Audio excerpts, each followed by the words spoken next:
Oh, I think so.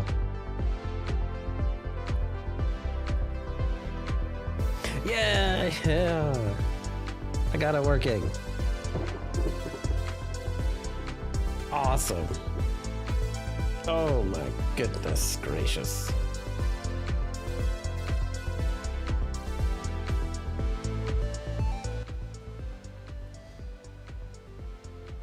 Oh man.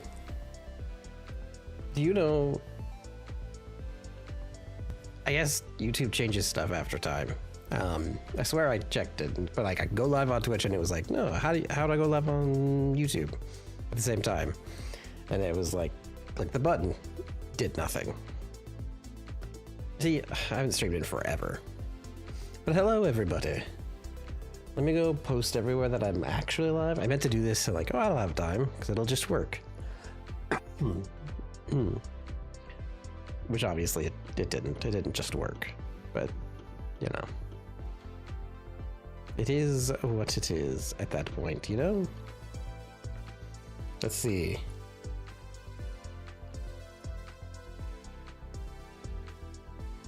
Okay, that's working.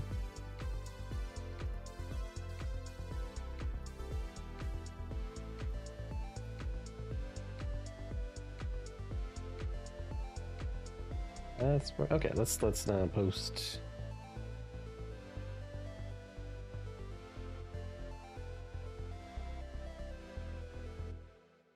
He post in Discord.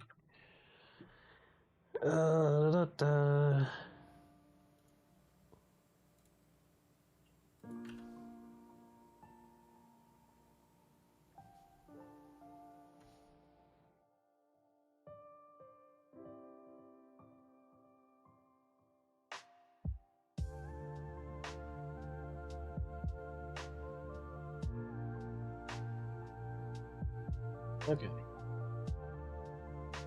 I think we're in like a good spot now. Maybe.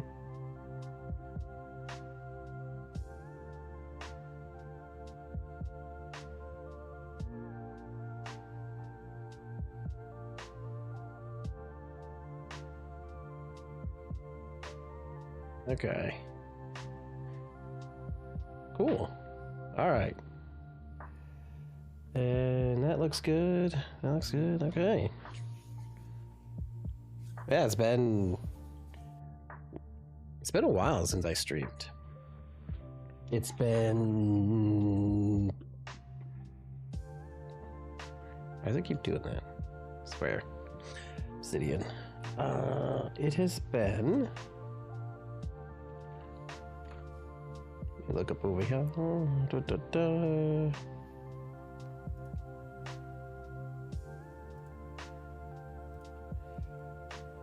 My last live, January 7th. Wow.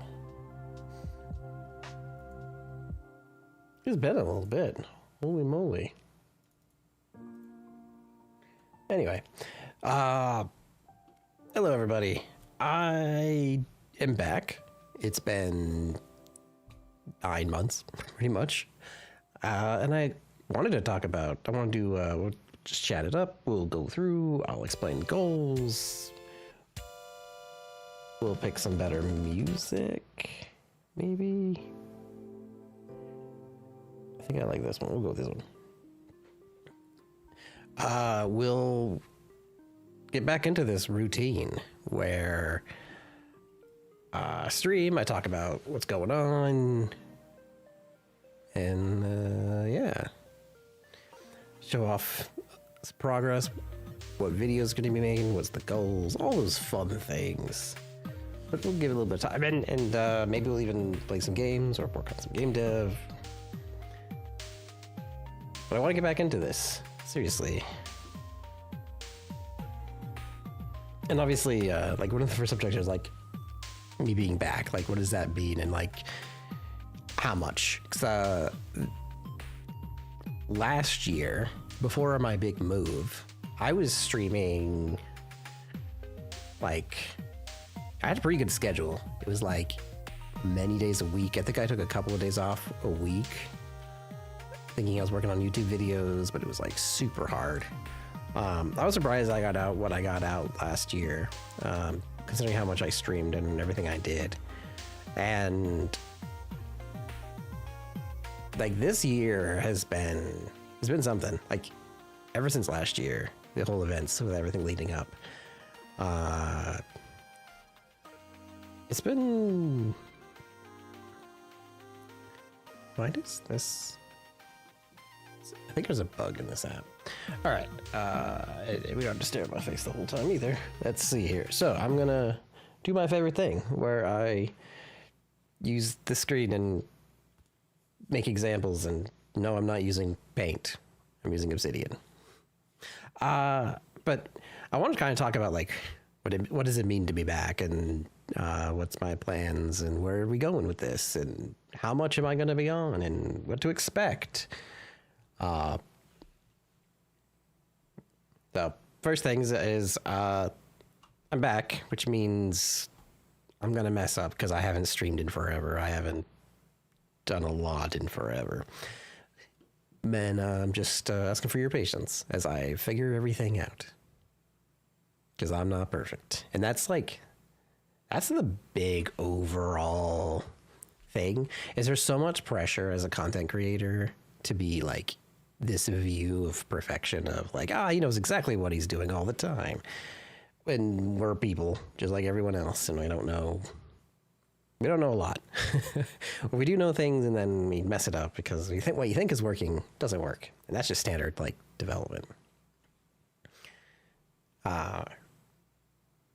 So yeah, I'm back. What does that mean schedule wise? Well, I plan to stream Mondays, Fridays, and yeah, I'll just do this, and Saturdays, unless I got an event going on or, life. And what is it? Why these days? Because I want to work on videos, but more than that, I want to work on games. I want to work on meaningful things instead of like I'll probably get more comfortable doing it all online and streaming. But there's this it happened a lot while I was streaming last year, where when you're like on camera and you just have to be like on point, you have this like hard time making connections you make when you're like in your pajamas. You don't have a million lights on staring at you, and you're just like, I just want to do this, but I have there's a gap. So there's it takes longer to do things. You ever seen a streamer react to a video that's like 10 minutes long and it takes 2 hours? It's literally is that. It takes so long to do the simple stuff sometimes when I'm streaming. So I really want to focus on that. I'm going to be doing videos, and I'm going to make them themed. So I'll talk more about this, but I want to have better videos I love, videos that I'm interested in and I think is awesome, that I think you'll all think is awesome. I really don't want to focus on just trying to pump out content like crazy, because you can get that anywhere, and I want to make sure it's good. And most importantly, I want to make games and release games. I officially got myself on Steam. That took longer than I expected, and it was a pain to finally get into their partnership program. Why does this keep coming out?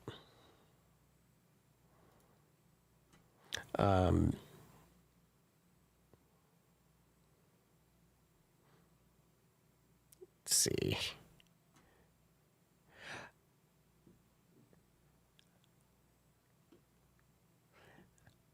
But to go, so after that, I want to talk about what happened. So this is we're gonna go and what makes me want to do this is things happened, and I want to explain like what happened. Back in January, I had this like, oh yeah, I'm gonna be making videos. I'm gonna be like posting stuff. I'm gonna be doing all these things. And then I hit a wall. I was depressed. I had gotten laid off. I had been like looking for a job. I wasn't at a point where I could do this full time. It doesn't give me the money to like support myself. And honestly, I was just stressed. And then anytime I thought about like making a video or doing anything, I was actually just so like frozen that it sucked. Like I wanted to do it, but I couldn't. And so I really spent months just getting myself to find a job, which I did. I'm now employed. I have a full-time job, and I'm in a better spot now than I was back then, 9 months ago. It did take a little bit to do that, and then of course getting used to it and creating balance. And so I think one of the biggest things that I'm going to recommend for anyone that's in like a bad spot is definitely therapy.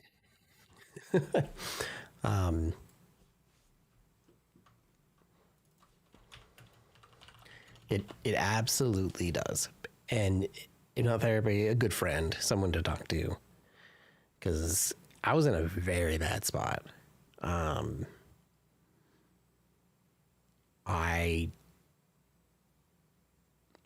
I was like frozen, like I was saying before. I wanted to do all these things. I had these aspirations to do these things, but I just couldn't do them. And that sucks for anyone in those situations.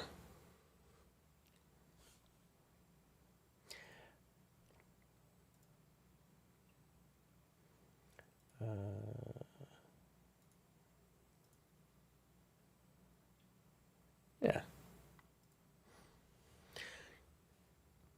And then I also ended up so through that, there's also different like coaching things and like really finding out what I wanted. So I was like, I think I started a bunch of projects, but I never could actually finish them or get anywhere meaningful because I would block myself. I don't know if anyone's ever had that where you try to do something and you're just like, nope, that isn't working. You felt frozen, half finished projects. And sometimes you just have to like work on things to get yourself through them.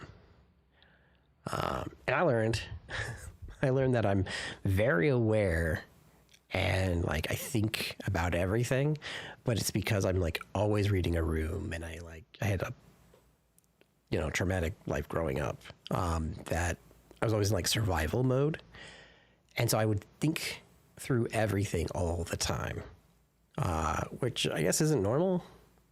And so I had to learn to stop thinking so deeply about everything all the time, which is incredibly hard. And it's because I was thinking so deeply all the time that I would be using up my energy, and I would be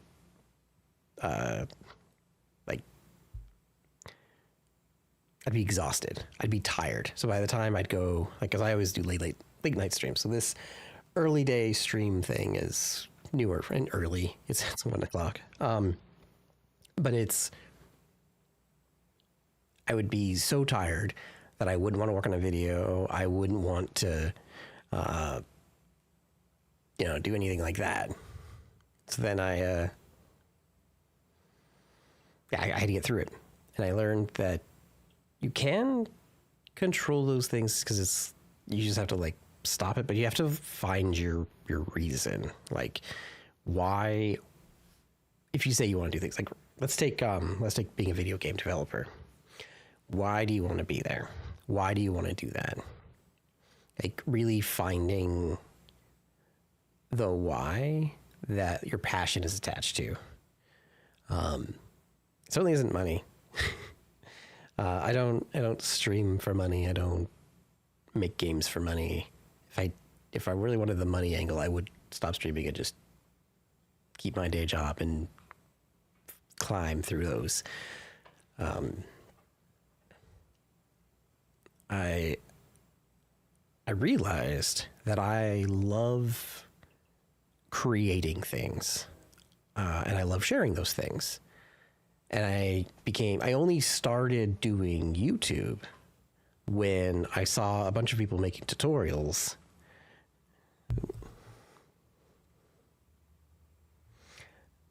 And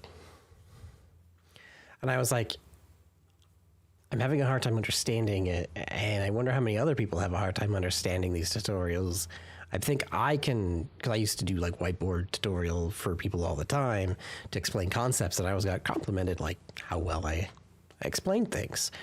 And I was like, well, it'd be really cool to help people break through whatever like plateau they're at. If they're trying to build something and being like, man, no matter what I do, I can't build this. On the flip side, it was a way for me to teach myself deeper game design or any subject. Because I wasn't the smartest person in the world. I didn't have a great GPA. In fact, I used programming to learn math, and I just loved programming. And so, like, finding that why helps you say, okay, is that still important today? Do you really want this? And I did. I remember how many times I was like, yes, I really want this. And so I just had to get past the uncomfortable part. Like, be uncomfortable is the key. Which is annoying because I don't know about you, but I love just chilling back and playing some video games and relaxing and sleeping. Man, I love to sleep. But sleep doesn't create anything. It does help me rest, which is definitely needed, so don't burn yourself out. But sometimes you rest when you're just depressed. And then it doesn't get any better. When I got the OG strain of COVID back in 2020, 2021, it was horrible. And I remember I slept for like that entire month. And it was like extreme depression almost, because you couldn't taste anything. Everything was horrible. But no matter how much I slept, I never felt better. And without that experience, I probably would have not maybe kicked myself into situations to fix myself. But yeah, I ended up going through that similar exercise and saying, what's more important? And then like I created this, I got some screenshots here. This like diagram of like the 3 layers of consciousness. And it's based on, Dr. K's ruminations and stuff. But when we think about things, we have like our surface level thoughts, where you're like just top level, like as it hits, you just respond, like whatever. And then you have like your subconscious, which is like, I'm not a psychologist or anything, but this is just how I interpret it, by the way. It's just those like subconscious things that happen. And then to me, below that is where you're like in deep thought. You're just thinking about it. And so every time you think about something, it's just going through in a deep thought. And like, there's just so like, that's a lot of effort. That's called rumination. There's a ton of effort. And so I imagine now that when I want to do something, I have to keep it in the surface level and like a little bit of subconscious. Like it's the same way you get into flow. Because I feel like this deep thought is just not good for you. There's a book called The Inner Game of Tennis that also kind of talks about this stuff, where if you're constantly thinking and analyzing things, that person of you that's constantly thinking isn't gonna be able to do anything. You're not gonna be able to perform when you're in like deep thought analyze mode. And so you really just need to keep it in like this level, right? Where it's just short bursts of in here, and that's where like flow happens. So you don't, yeah. those are some thoughts. But that's that. I basically had to have breakthrough after breakthrough to get myself into a better spot to come back to doing this. And you guys might not care, and that's fine. But there might be someone out there who is struggling right now to get up and do the thing, to make any other stuff and be like, well, I want to do it, but I'm just not doing it. Does that mean I don't want to do it? And it's not true. It's just you're thinking so deeply that your thoughts are stopping you from doing it. And I'm finally at a point where I can do it. I'm live. And I'm making videos again. And I'm working on my games again. And so, while I wish I could say I was building the amazing products while I was gone, I was building myself. And I think that is the most important thing you can do for yourself, is to get yourself into a spot where you are kind to yourself and you're able to execute. So we just talked about how I got past it. I didn't realize that was the next one. Okay. What now? And I'm coming back to this point I made earlier. I don't know everything. And I want to dispel this thought that when I make a video, I have all the knowledge about that thing. I generally don't. In fact, here's something that's super painful for me. Let me see. Okay, yeah, goals is next. So when I make a video, the process is I go and like research it, right? And then I go and I try to build prototypes for it, for what I want to like understand. And then after I then break this down into all the like aspects for a video. And then you do like script writing. But this here takes like the longest time. So I basically build an entire thing. And this takes weeks sometimes, days. And it's a lot of effort. Just so I can go and create a starting point for a video.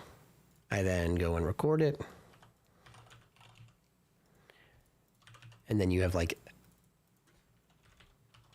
project end. So these both get posted on GitHub. It's like where you start and download the project, where it ends. And then I like walk through it and I record it. I did this for the like the Dialogic one, for example, and all my other ones I do it this way. And then I have the whole long editing process.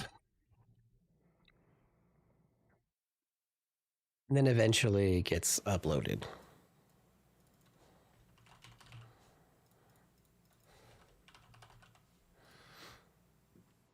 Now, this issue, this work has bothered me because this could easily take, I don't know, like 20 hours.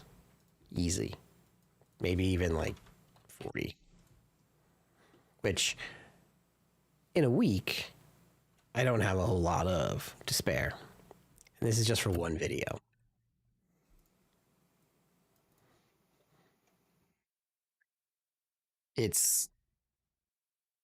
And then, I mean, this, editing all of this too, because I'm learning that still and getting better at it. And then I forget stuff because I'm gone.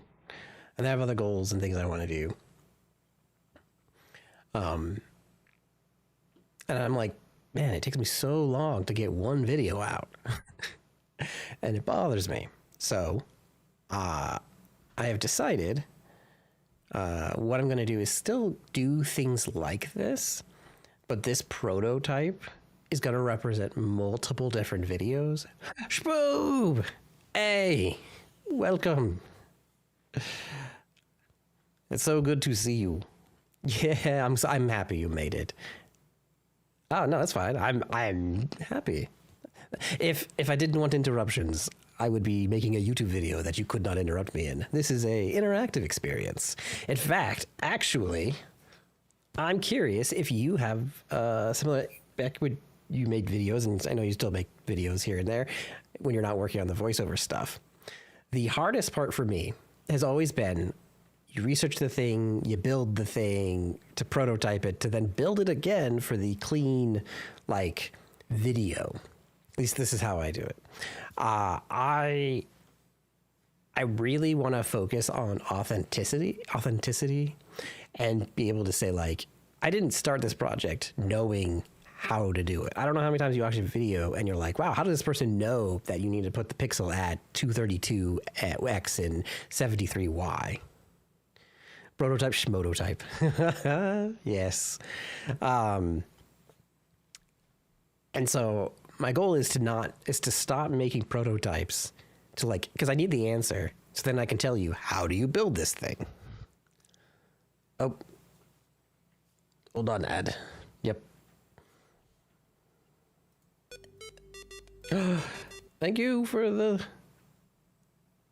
Hey, I didn't hear that. I should have heard that.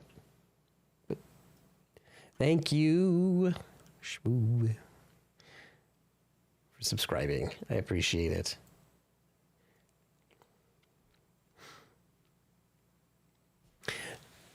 You know, what I want to do for an ad, like when ads actually happen, I want to put little, like, clips of us playing Peak and my friends playing Peak and different, and like your Stardew Valley thing, as like little, like, classic ads, like Frank was suggesting. I want to put that as my little ads. I'm going to make clips for them and also send that to Frank.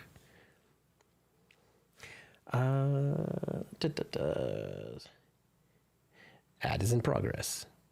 12 seconds.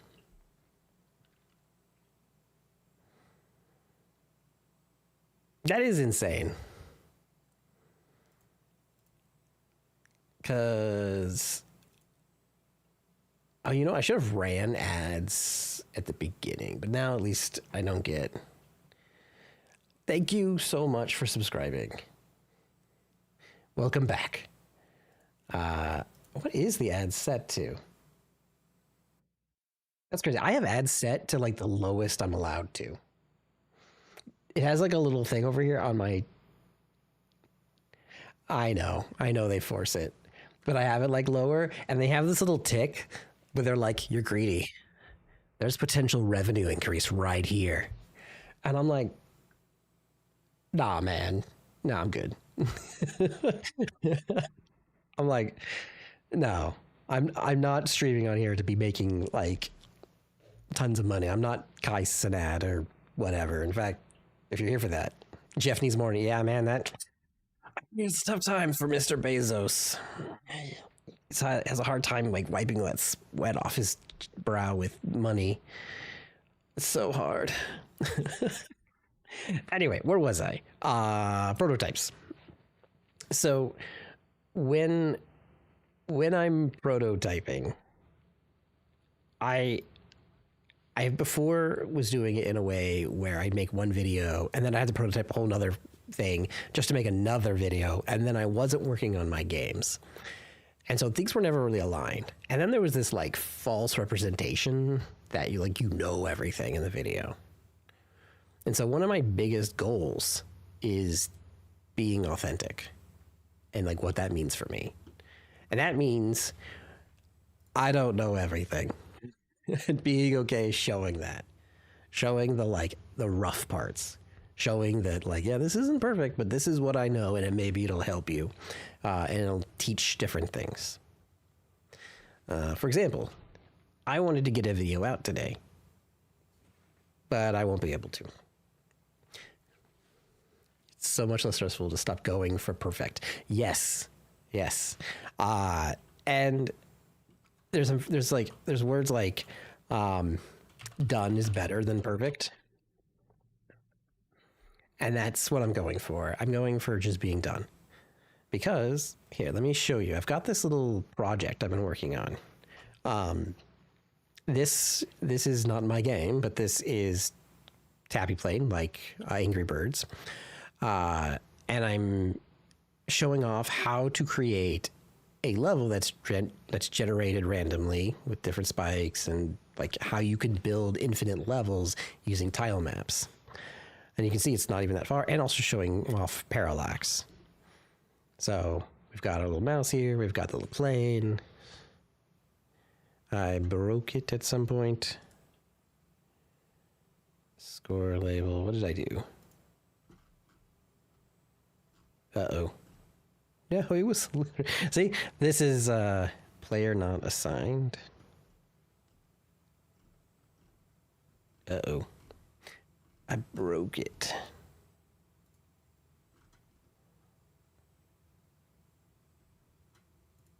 Oh, wait.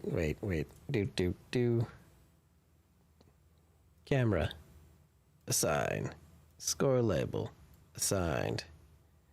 It's because I made it. Haha. Finding a good balance is hard for me too. Voiceover is non-existent right now. Oh yeah? Yeah, balance is hard, which is what I'm trying to create here. So like this is something I'm creating a video for right now on, okay, so why did none of the tiles generate? What the heck?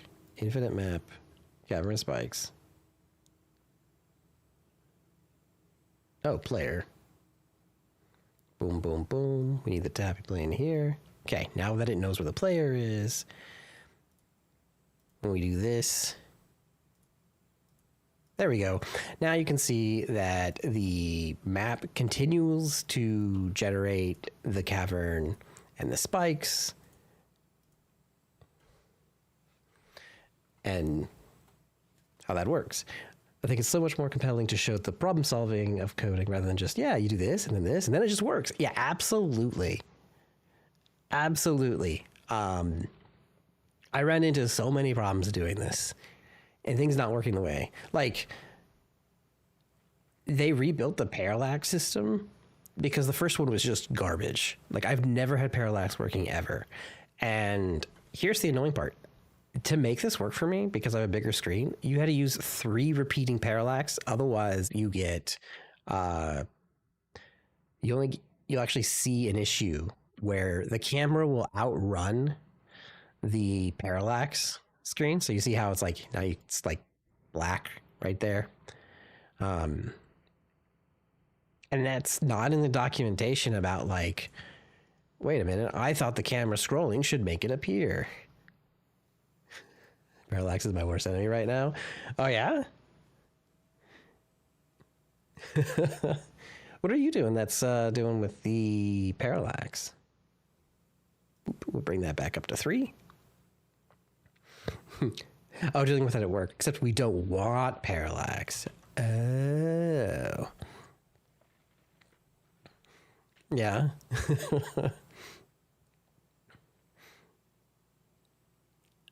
Parallax can be great, and other times it's just freaking annoying. I'm trying to get stuff marked on a map, but with parallax, the stuff becomes relative because it thinks it's in the air. I want it to be equivalent to the ground. Right. Like the offset versus the foreground, where you're like, where it is relative to the shift versus where it is actually mapped in the coordinates. It's so annoying too, because explaining things is hard, because I just said words and like, but being able to, which parallax didn't exist. Parallax is cool when it works. When it works. Like SpongeBob. Yep. Nope, you're correct. It's everywhere. So the plan is to make prototypes for an entire month. I want to make videos, many videos for a month instead of like one video a month, and use the prototype and break it down into multiple things and literally show off all of the problems I had in building the prototype. In fact, I'm going to talk about my prototype instead of these like perfect projects. I'm going to show you how to do the project. I'm going to show you how to deal with these annoyances and show off like, hey, I've got this prototype project.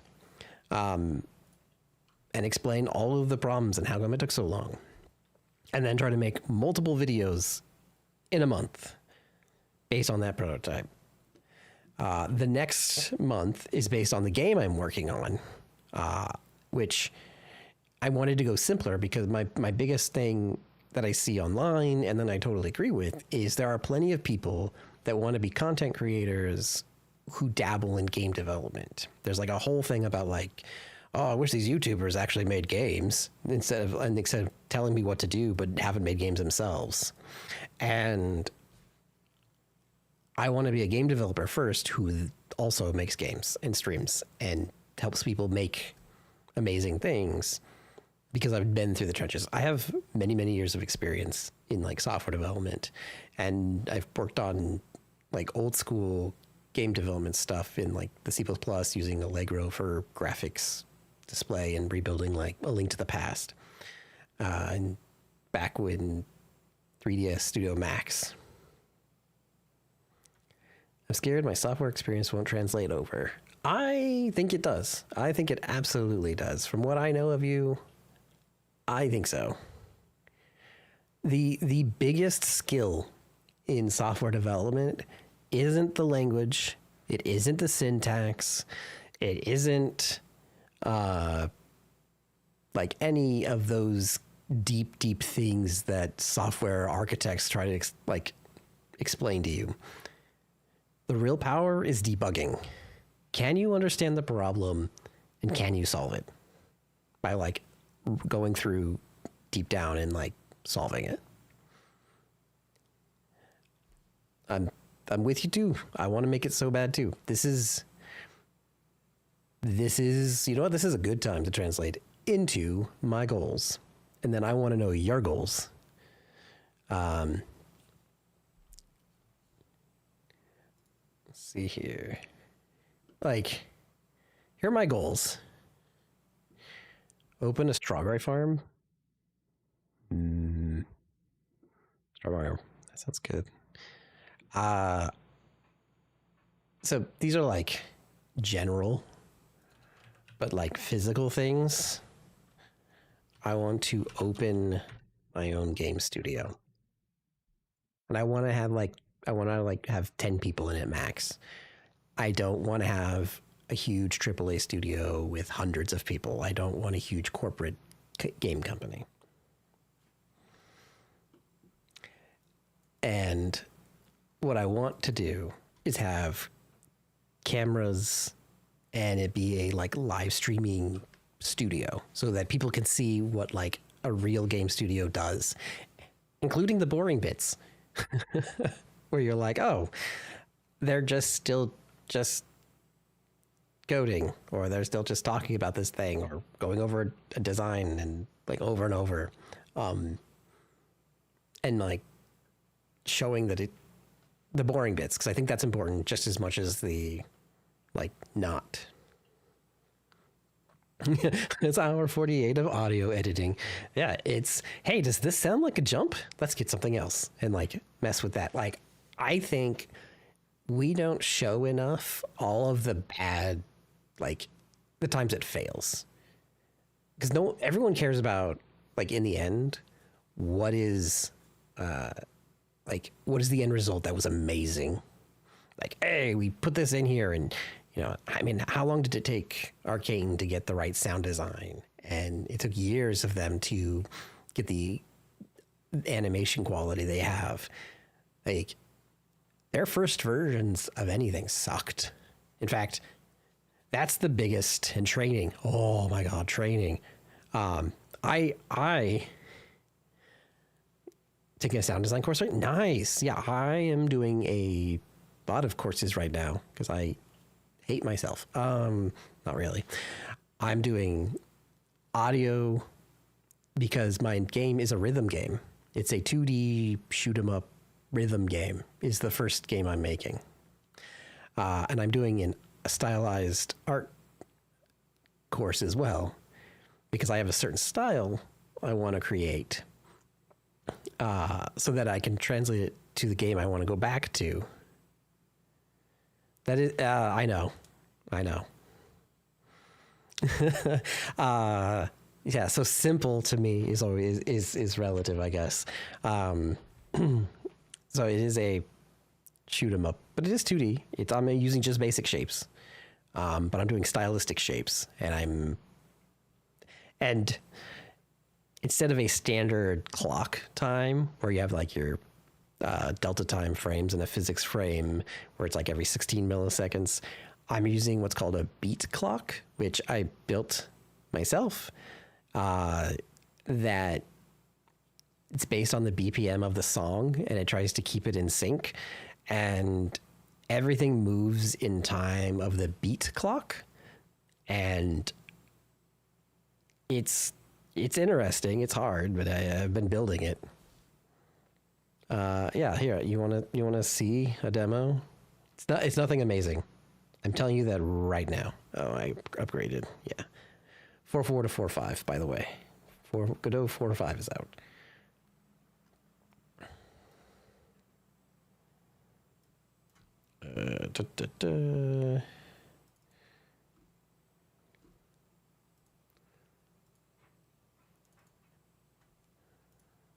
Okay. Let me pause the music. And okay. So this is a beat clock. This is my test. I'm building little debug things so I can like test it. So when I play,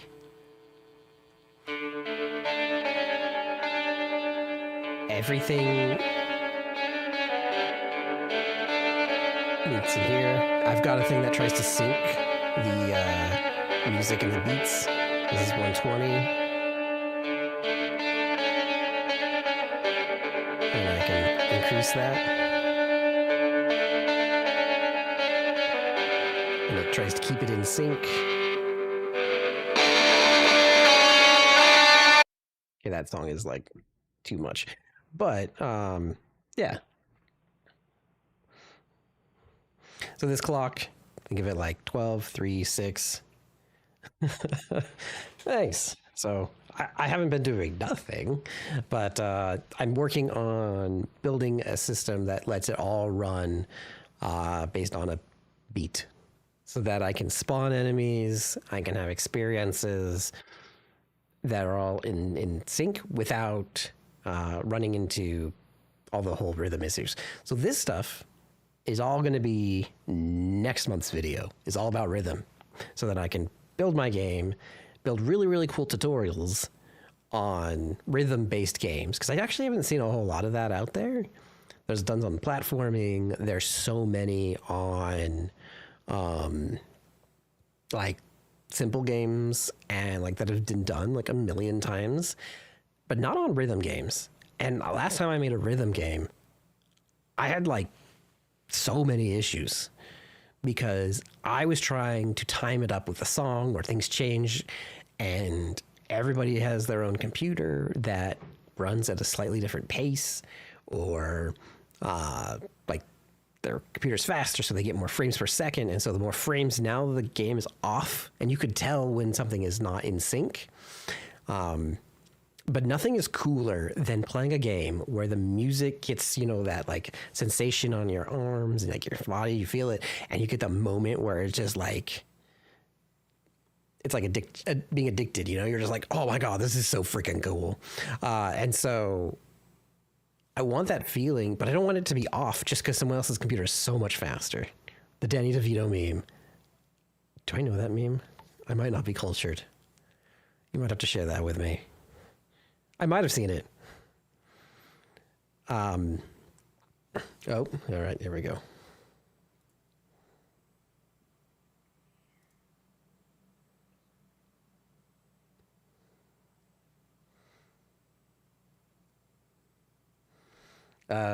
I don't want to get DMCA'd for copyright. Uh, it's like halfway. Yeah, but I'll check it out.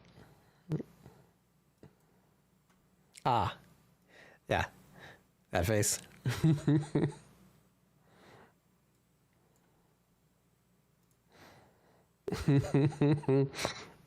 Yeah, where you get that feeling. Um, and so I want that for my players, but being off on the timing can ruin the whole thing. And so I really, really want to make sure this goes well. Also, like I was saying earlier, I officially have my game studio name. I've had it for a long time. It's been kind of like waiting, but I finally have all the legal stuff behind it, and it's all finally valid. And I have my Steam presence officially in there so that thing can go live. I've had this logo probably forever. Thank you. But my game studio is called Allocate This Studios. I love the concept. I've loved it ever since I've made it years ago. So I make, and I always wanted to separate the two. Hexsplit University, or Hexsplit, is all about teaching education, giving away every tip and trick I can so that anyone that wants to build something can. And I'm not out here to sell you a course and try to like, here's a $400 course on game design. Do I want to make courses? I absolutely do, because there are different forums where courses make more sense. But it's not about like nickel and diming anybody. It's about sharing my passion and making someone say like, hey, if someone actually could learn something and make a difference and like they feel like they can make their dreams happen, then that's enough for me. Like that's why I made this. Allocate This is all about game design and like the for-profit, like build a game, sell it, like make amazing games.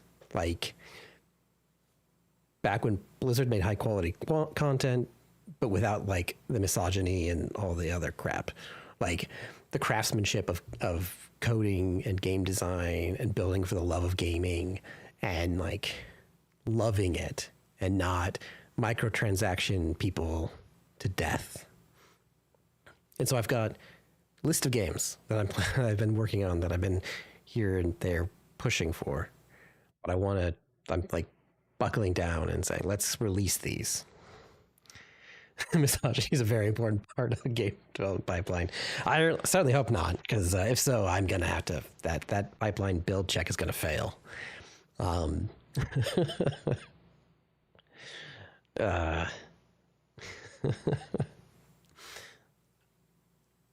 Heck yeah, respect women. Hell yeah. I mean, there was this amazing, there was this, so back when I was managing in my last job, there was this person she was an amazing web developer. She containerized and made documentation. She was just worked so many hours. Like she was super fast at what she does. And not once did I think, oh, well, it's because she's a woman. I was like, wow, this person has spent so much time and so much passion into what they love. Look at what they can do. And generally, that's when I see what anyone does. Like, when I see you're doing all your voiceover work and all the, we're on the Python stuff you're doing for like scripting and to like pull the audio text out to then coordinate all that. Like, that's amazing. All the effort that goes behind it. Anyone that goes like, it's because of what's between your legs. Like anyone who even thinks that matters at all. I'm sick of it. Sick of effort. I just want to vibe. Word. That I think there's a whole thing to like. There's the two bits. I'm gonna bring this screenshot back up. I made this. There are The difference between flow, ooh, and now they're gone. Wonderful. Oh, come on. Yeah. Okay. So, deep thinking about what needs to get done, nothing gets done. I don't know. Tell me if this is your experience or not. When you're like thinking super deep about something, probably nothing gets done, but you like break things down. Because when you actually know what you need to do and you have it figured out and you're then like working on it, when you know what needs to be done, you're not thinking a whole lot. You're kind of like you're saying you're vibing, but not like code vibing, like AI vibing, because like, no, that makes things worse. And so you can get stuck in this mode, whether you're thinking about like wanting to work on something. I started obsessing over Stardew Voices and getting freaked out, and then stopped working on it because it made me anxious to think. I wouldn't get it on, which is ironic. Yeah. Yeah. I actually know that feeling. Yeah. It's because you're thinking down here, and you're thinking every possible thing of like what needs to get done. You're thinking like a million miles out. You're thinking about the next steps. You're thinking about everything. Instead of asking like, what is like one tiny thing that you could do today, no matter how small, that would make it like one step closer. Even if there's a million more steps to go, that's just one step less. And that still means more, because if you're in this like deep thought, you never even make that step. And so I've made no progress on some days, and I've made a ton of progress. I built the beat clock in one day. And then like tons of no progress on other days. Like there are days that you just suck and you don't get things done. And that's life. No one is productive 100% of the time unless they're a robot, and then they're not a person. They're just a robot. They're not people. Your AI cannot be like, you can write a bunch of code, but it doesn't mean it's the craft way you really want it in the end. Sometimes you gotta like get out of this deep thought. And so I had this image now whenever I'm like in this like cycle, because you get stuck in there, and then the hardest part is like, well, how do you get out of in this like constant rumination, constant thinking, until you like work yourself up into a panic, then you go and sleep. Thank you. I imagine that these are hallways in my head, like a hotel room, like a hotel, and these are huge hallways, and I just imagined exploding them. Like, I've got OCD to this. I think I'm a big visual person. I think that's my strength in my tutorials and everything that I explain, because I love to like visualize it and then explain it with a bunch of metaphors in a way that I think, which might be totally different than the way other people think. But I like to have this vision that I just like explode out these rooms, these hallways, and be like, as soon as I start thinking about like, why, how, this is going to take so much work, all these things I need to do. Oh my God, I'm never going to get it done. Oh my God, I got so much to do. I start thinking like, just blow it all away and be like, could I color something in like a paint for what needs to get done? Like, what's one little thing? It's the smallest, tiniest thing. And then I start working on that. And then I work on something else. And then I have like music going on in the background. And then I kind of just try to just do little tiny things. And I'll make some progress, or I'll make a little bit of progress, or I'll make a ton of progress. But what has helped me is to just stay here and don't think about problem solving. If I want to get something done, I cannot be in deep thought. And I think this is the trick. If you want to plan for something, then make your day about planning and say, I'm not going to actually execute anything today, and say, it's okay. Today is a plan day. Today is a day that I just figure shit out so that I can set up tomorrow, or what day you want to schedule it, or what those few hours, or even if it's like, I'm going to schedule for 30 minutes tomorrow to do this tiny thing. Yeah. absolutely do. And some just expect it to be right the first time. Because planning. So here's something else I've learned from a book that I've read, where when you are planning something, you're generally like collecting, you're researching, you're figuring it out, right? This is where you're kind of like this.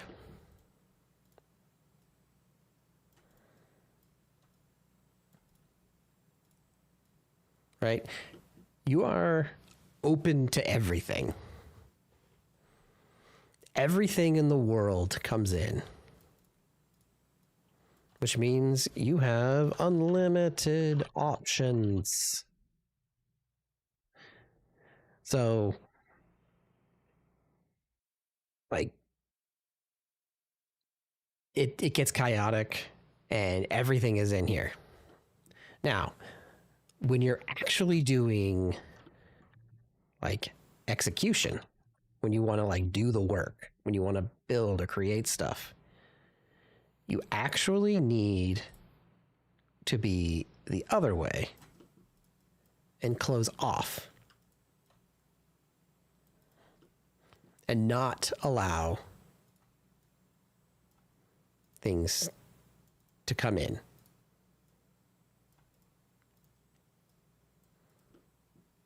And you just work with the knowledge you have.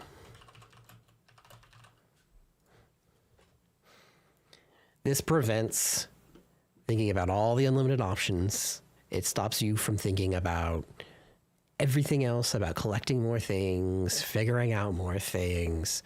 You can only work with what you have because you're literally creating a constraint. And I don't know if you've ever had experiences where when you have some constraint, you sometimes work better. Like, oh, I've got a deadline because we're OCD and we're like, oh God, it's due tomorrow, so I better stay up all night and do it all. But, or, hey, there's a project, but I can't use this color, or it can only be in this format. When you close off your options and you like limit what you have, it only helps to like focus and get it done. Because you don't allow the outside world to like actually interrupt, and you can actually get it done. Now you might reach a point where you can only do so much until like that's it. Then you have to go back to this stage. But you jump back and forth, but you can't do them at the same time.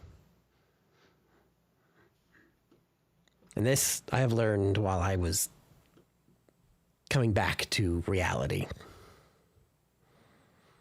So many times we do this and this at the same time, which you can't. They just literally are not, they're not compatible. Because you're like, let me in, let me know everything. Everything is possible. I want to figure it all out. Let's build this. You're welcome. I hope so. Again, I don't know shit.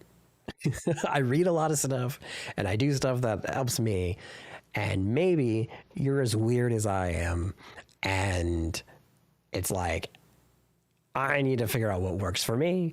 Try this. And if it doesn't work for you, okay.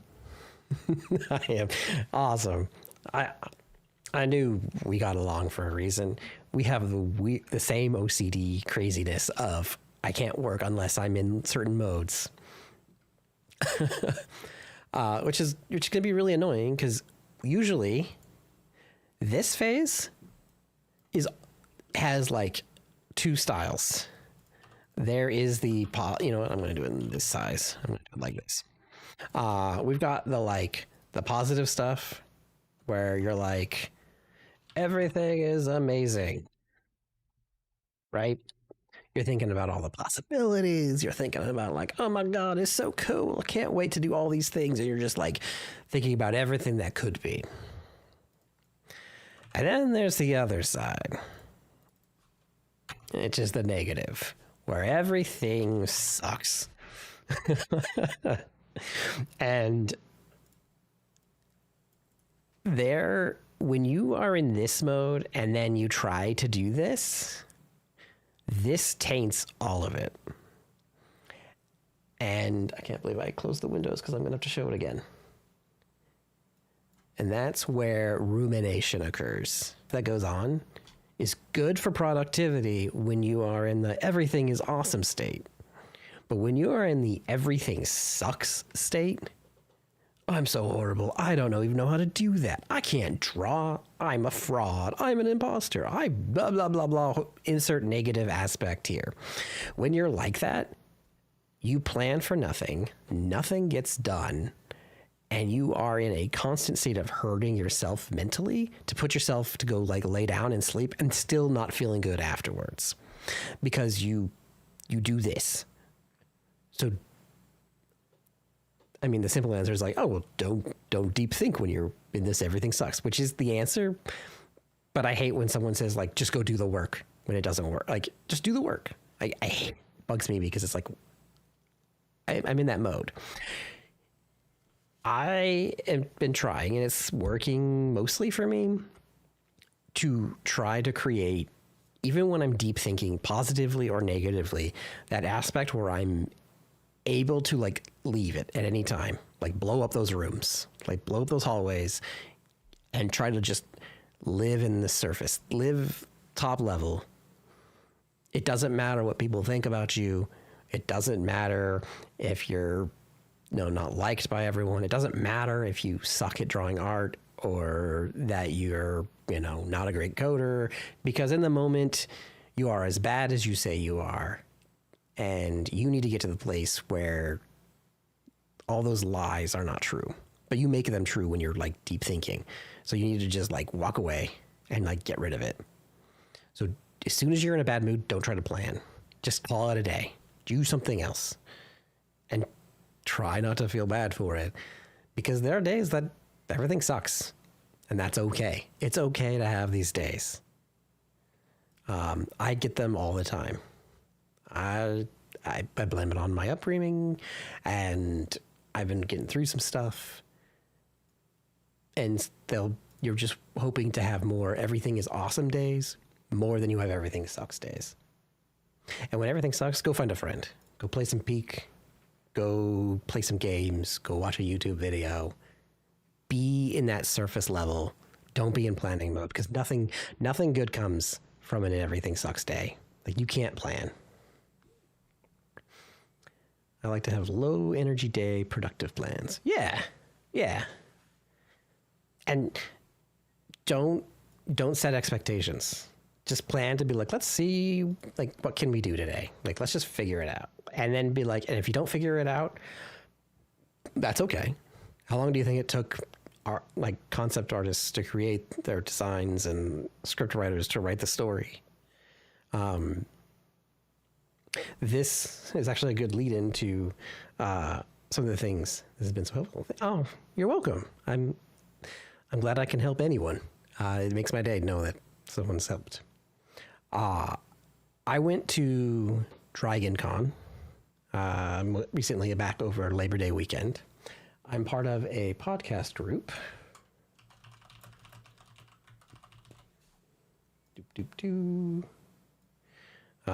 Dungeons and Randomness.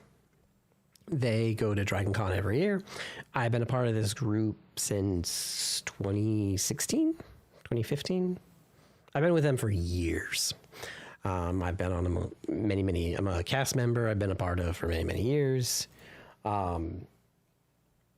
And I went to Dragon Con, and there was a really good panel on burnout for writers. It was done by Jim Butcher, who does like the Dresden Files, if you've read any of those books, and a bunch of other artists, authors who come from various different things, from like lit RPGs and romance novels. And it was a great panel. And they talk about how like they just plan to, I'm going to write 500 words today, even if I feel like crap. And they're going to do that. But the big common thing is what they think they're writing is crap. They're getting into that, like that deeper state, and they have to stop and they have to just let it go and just write the words. and then come back and only deep look at it when they're in a better mood. Because they said the same thing I'm saying here. And that was, and it was like just by coincidence that they can't analyze their writing when they're in a bad mood. They can't see if what they wrote was good if they're in a bad mood, but they can still write 500 words. I would love to get to a point, I'm not there yet, that even if I'm not in, having to plan my life around the whims of my flesh vehicle is exhausting. Oh my God, yes. It is really annoying. And I wish, I really, my goal, one of my goals, is to get to the point where I can work on my stuff, be in this like everything sucks mode, but still hit the equivalency of the 500 words in a day, right? Whether that's I write a feature, or I write a script, or I like maybe pick it from like a hat and be like, this is all I'm going to get done today, and I am okay with that. And like pretty much have, I'd like to call it like a everything sucks hat. Mine's 30 minutes of audio editing. Oh yeah. I still have to create the audio to then edit. So I have like all these little pieces, and I feel like I need to just have this where it's like short, like 30 minutes, 10 minutes, 5 minutes. And when I'm in this, everything sucks. I just shake it up and I grab it. And I do that so that I actually do something. I want to do that. I'm not there yet. I suck. I on days that I can't do anything, I don't do anything. And I want to get to the point where I can. But it was really cool to hear that writers sometimes that's the answer. Yeah, sometimes not doing it is better. Hey, spookers. That's absolutely okay. Hey, man. Are you, I thought your thing was today. Is it today or is it next weekend? I couldn't remember from when you were texting me. I have to get going soon, but I'll try to hop on back later. That's cool. Sounds good. I'm only on for a few more hours. We'll see where I'm going to go with this. I just streaming again, and I'll get back at it. Wedding's tomorrow. Oh, okay, tomorrow. Yeah, and I just so you know, Spoobs, I am streaming Mondays, Fridays, and Saturdays so that I can focus on building YouTube videos and building my games and playing Peak with my friends. Bye. A bachelor party tonight. Awesome. Awesome. Nice. Let's see, where was I? I was at Dragon Con, and I tried to have all this ready.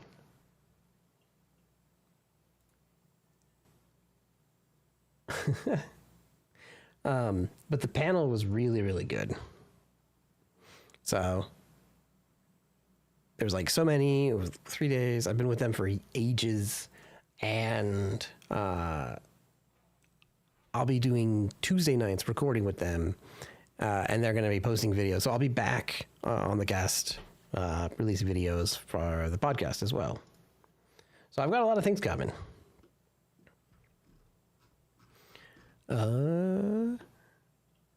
All right. I want to talk about goals.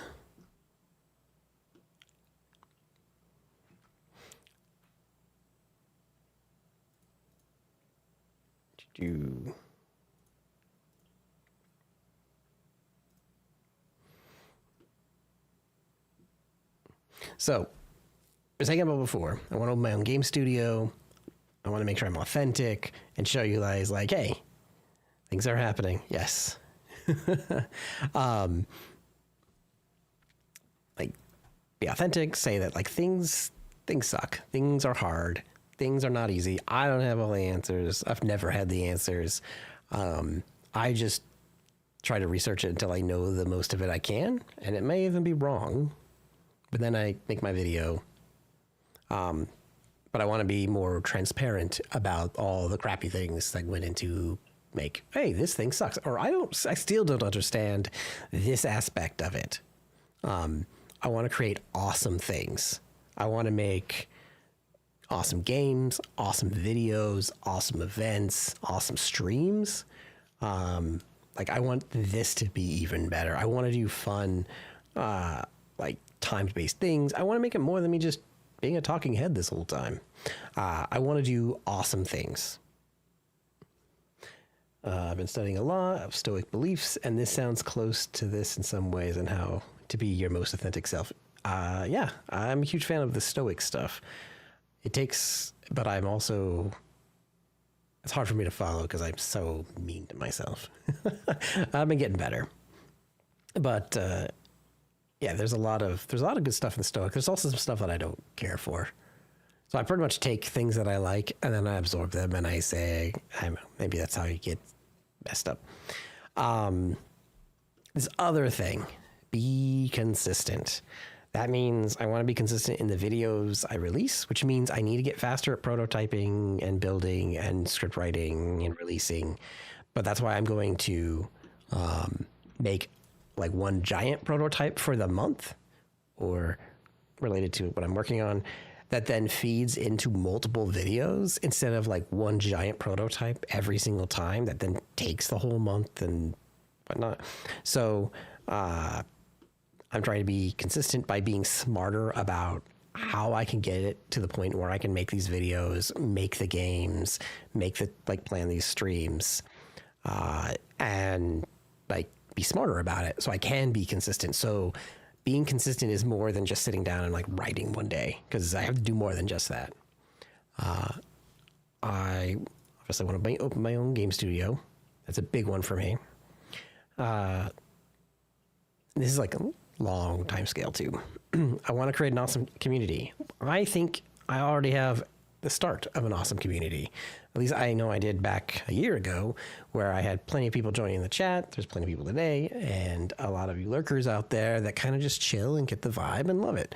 I want to create a place where you guys, even if I'm second or third monitor and you're working on stuff and we're just building things, or you're sharing in the community and on the Discord, go for it. Discord's in like my description. So you can join the Discord, hang out. I plan to post more things as I find things online. I want to post and show cool stuff. But create a community where everyone works together to make the dreams happen. Like I want to create a place where everyone feels like everyone cares that everyone else succeeds. And of course, bad actors will be booted immediately. I have a no jerks policy. I want to be known as a pillar of good for the game industry. There are so many like bad things I've seen in the industry where it's taking advantage of users, it's taking advantage of developers when they're from a publisher. There's just like really bad like corporate experiences in like some AAA studios that are horrible. There are also some amazing companies that do amazing things right, that are big.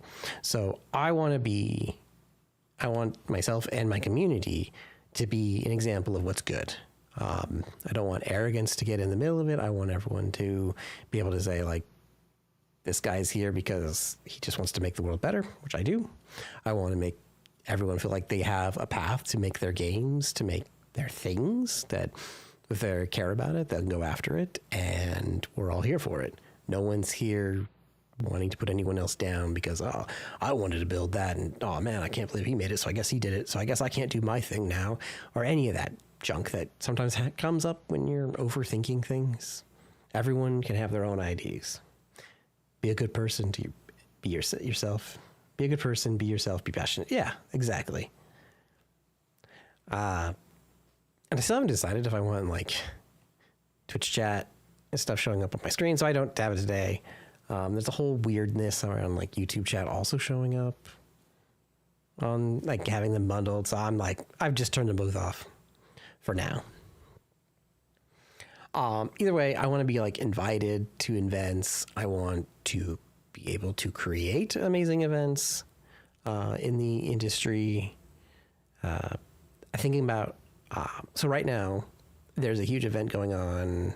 Like there's been like big streamers do things like Cobblemon and Rust servers and do like timed events.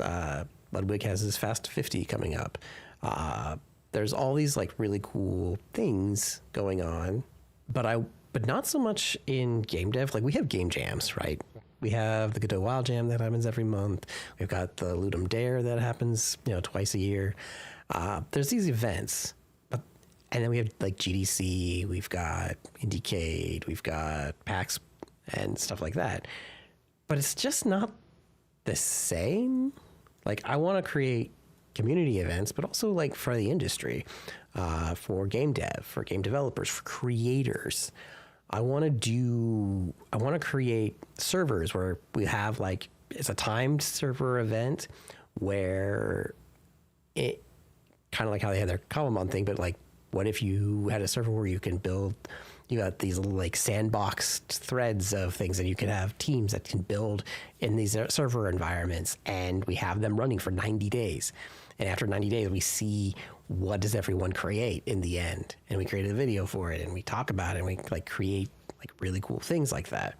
I want to do things that is not one gated to only like other streamers, although I'd love to invite other game dev streamers like Jackie Codes, Adam Eunice, and all those like amazing other developers out there and creators and artists to work with. But I also want to involve the community. I want to create things that all of you guys can participate in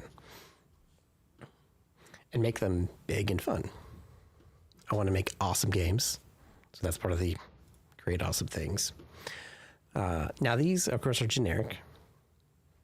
Sounds like having a community that can be open to sharing ideas. Yes. Being positive. Yes. Be positive is definitely a goal of mine. Trying to be anyway. But these are all goals. There's a whole list of things that I need to do to achieve this.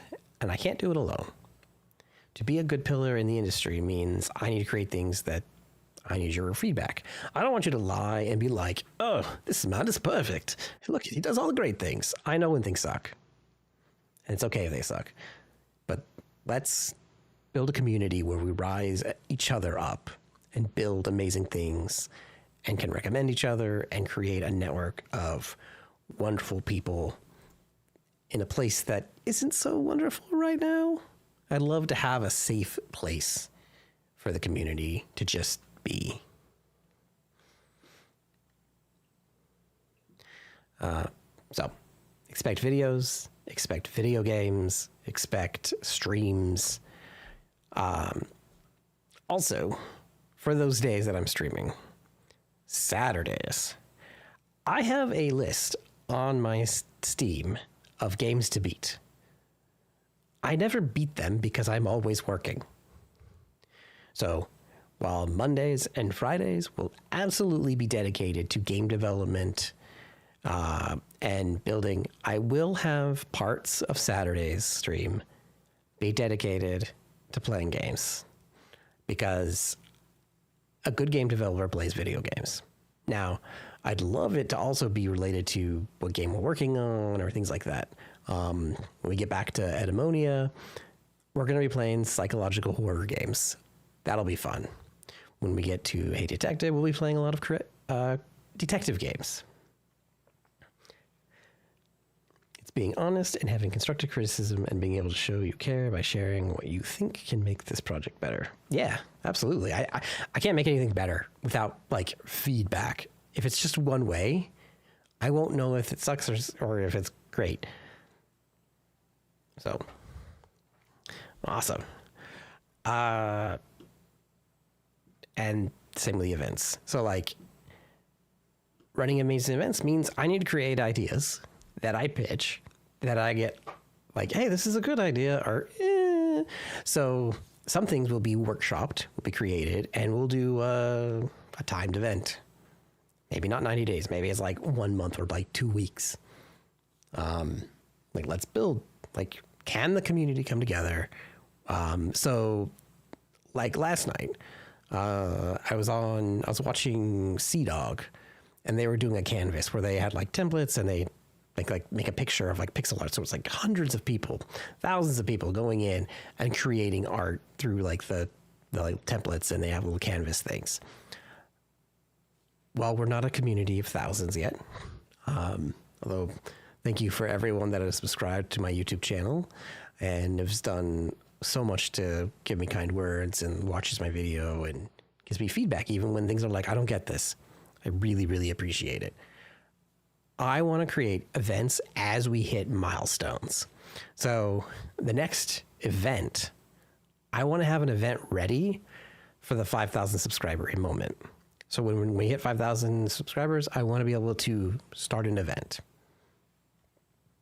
So, and same for like, then it'll be like other milestones, and it'll also be like timely. We'll do like annual or quarterly or, whatever. But I want to run events, but they cost money. They take time. When I'm working on an event, I'm not working on videos or the game, which the event will turn into a video, but like,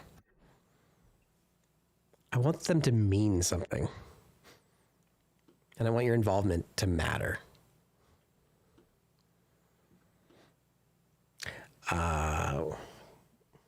Where am I going with this? Oh yeah, so projects. I talked about this earlier. I'm doing those prototypes where every month I'm doing themed videos. This month, the remaining of this month is all about the tappy plane generation, tile mapping. It's an investment, can always brainstorm cool events. Yeah, and that's what the Discord's for. And like messages and like, hey, this is what I'm thinking about. Absolutely. And I want to put in here, we'll go here, and I'm going to say, whoop,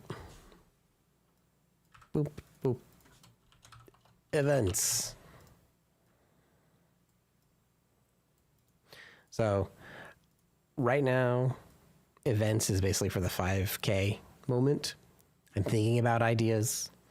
I like the idea of canvas. I like the idea of like threads, and like I want more than just programmers. I want creators of all styles of game development, or just creators that want to participate. I'm not going to gatekeep my community. I want people that are trying to create something and do the thing they want to do in a creative way. They should all be welcome. Game development. I am working on my 2D rhythm game. After that is Ademonia. And then I have ideas for next games after that, and I'm going to wait and see, but I'm surprisingly leaning towards a mobile game / you'll also be on like PC. But there's a game idea that I've had that I didn't know would be that big, and then certain results in Roblox and other games that play on this idea to an extent are like massive. And I think it might be worth it because the world is crazy right now and we could all use a game to chill with. Well, you've got multiple parts, music, and style, and a whole bunch of other things that can be included to make a game great. Not just code. Yeah, absolutely. I mean, I'm still learning. I'm learning so much, and then I'm not learning on other days. And so, I didn't do that. That's not what I wanted. Upcoming projects. So, yeah. So this game is called Operation Starblade for now. I guess that's the name for it. That is the first game, and I would like to have it released before the end of the year of this year. Maybe was it by end of year? I don't know how you say that. By the end of.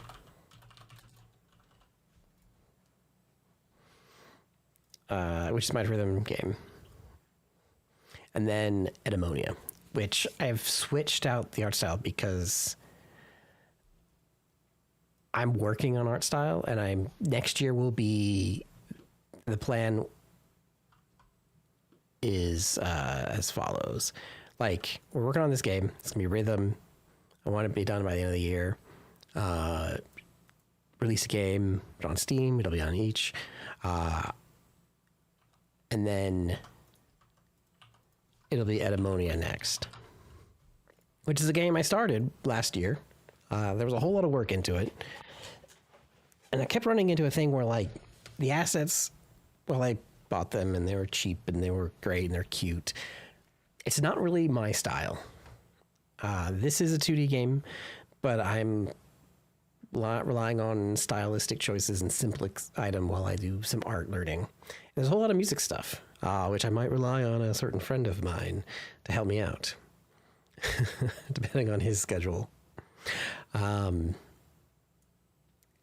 then I want to come back to Edamonia, and I want to do it in the stylistic 3D perspective in my art style.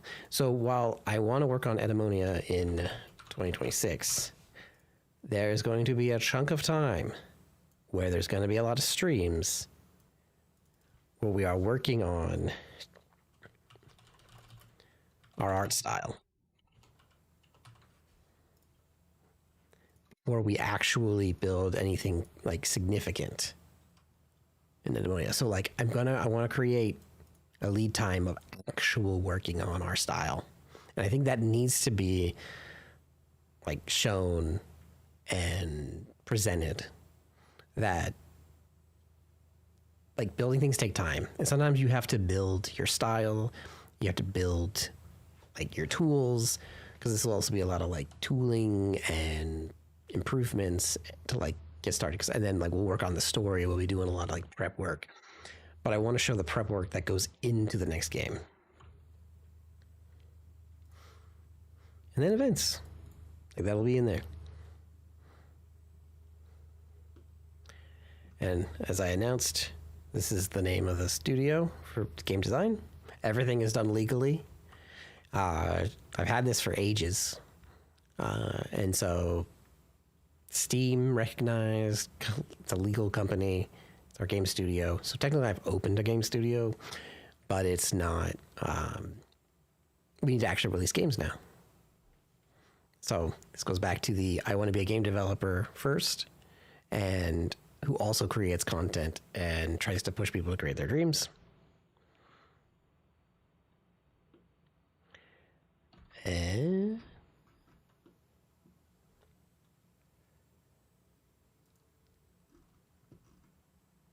well,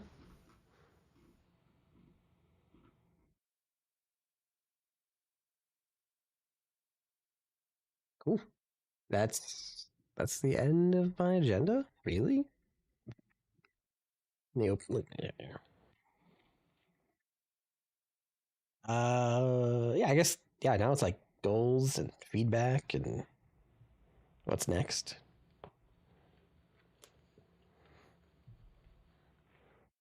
That went a lot faster than I planned, but I also planned on a bunch of other things that didn't get done because it takes time.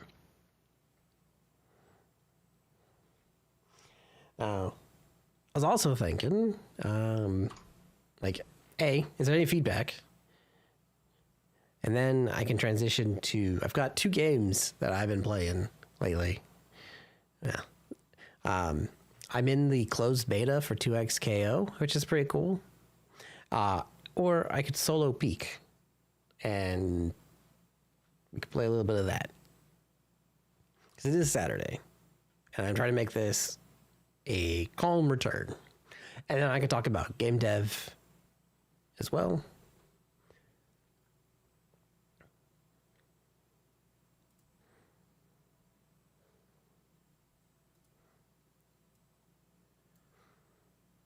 But I am returning to Edamonia just next year. It's the same story and premise in the end. What is the first steps you're taking for this? For which part? For the game that I'm finishing now? I guess that's the question. First steps of which part?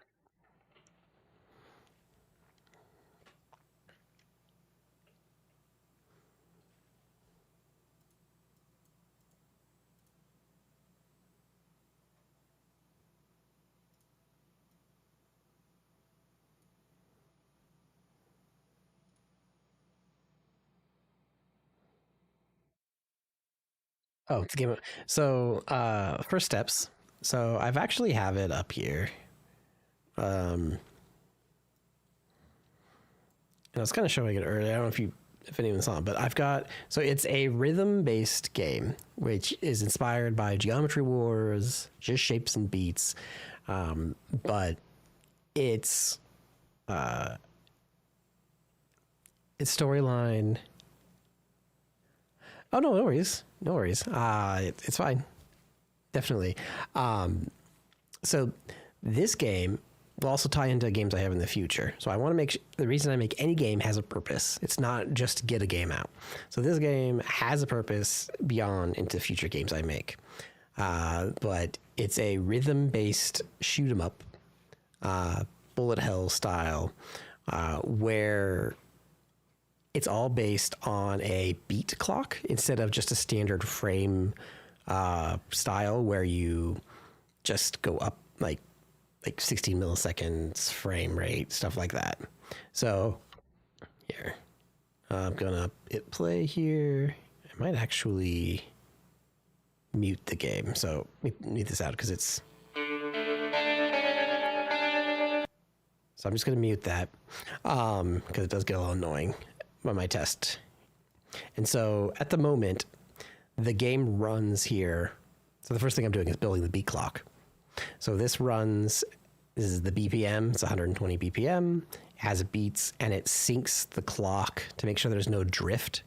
And the idea is all events happen on beat. So spawning, shooting, reactions, and so that you can create levels and scenes that are all always in sync. Because I've had issues with building rhythm games where I'm like manually trying to figure out the whole like how to keep things in sync.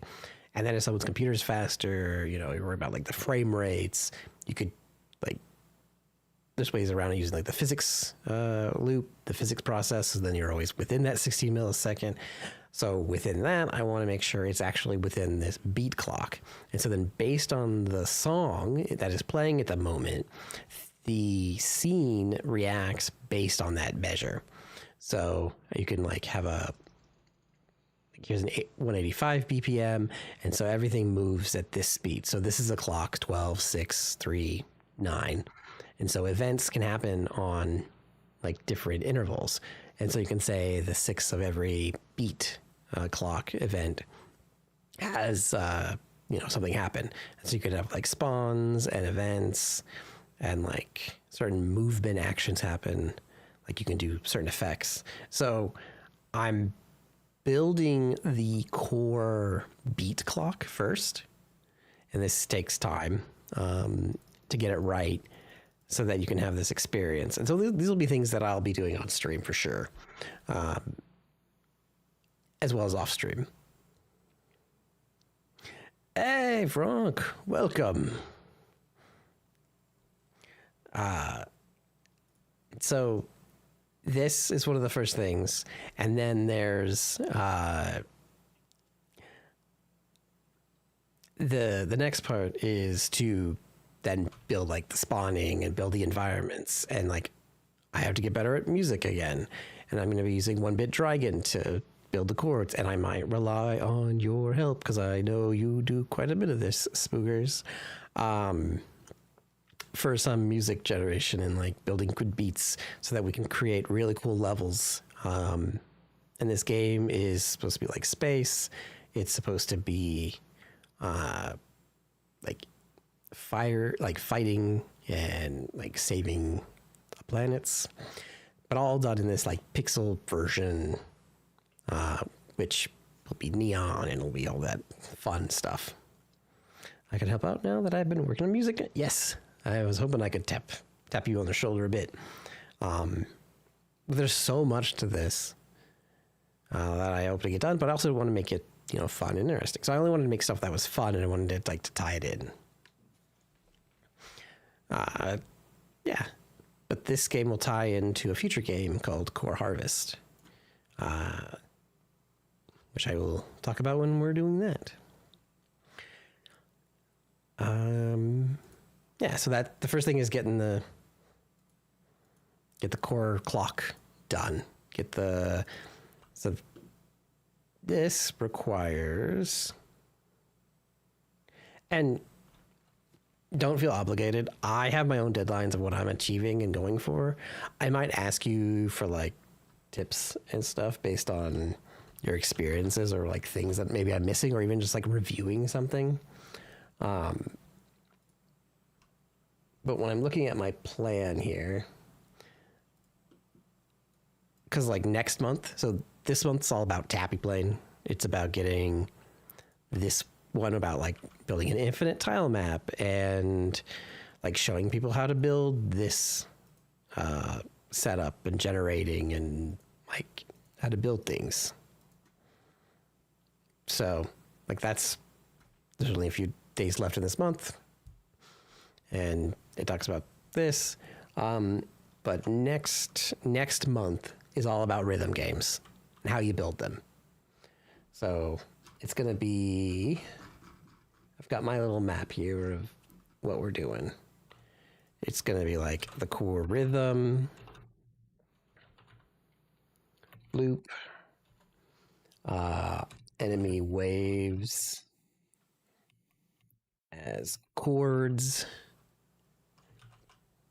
bullet patterns, player agency, aka skill, how you do skill building in rhythm games. Oh yeah. Synesthesia, which is like have players feel the level. So if there's like an epic song that you're listening to or you're going through and you have that your hairs on your arm stand up and you just feel like you get the like emotional investment in what you're doing, or you're like, oh, this is cool.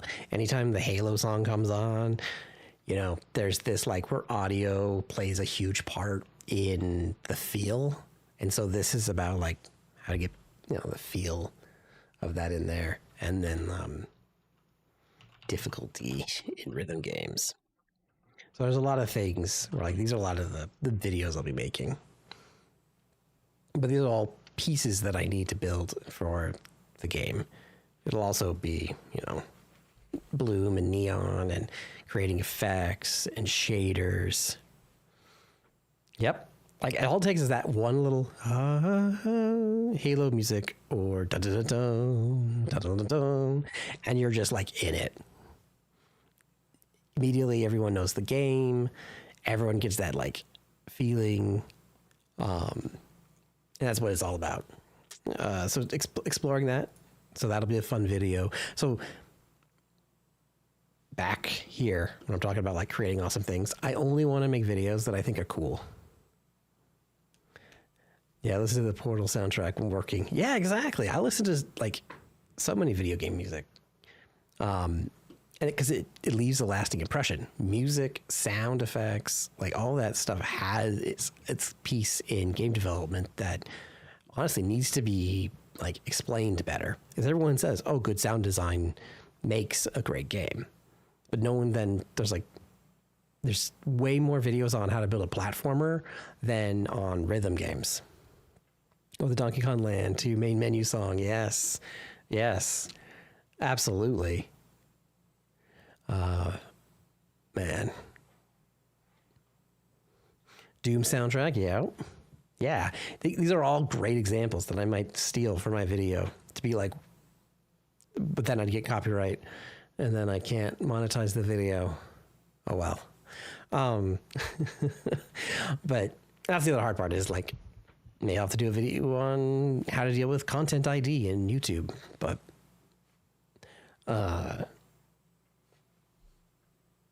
who knows your IP if you do that? I know. Oh man. Done.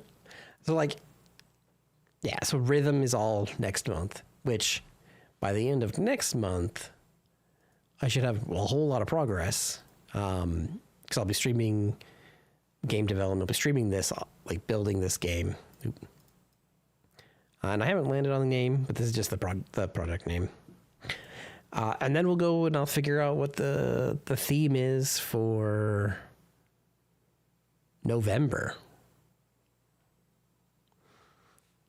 So, and then December.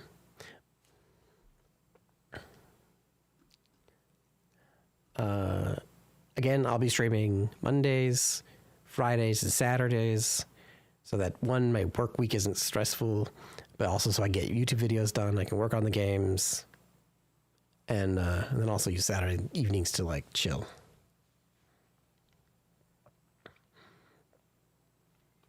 What else? Anything else? Trying to think about what else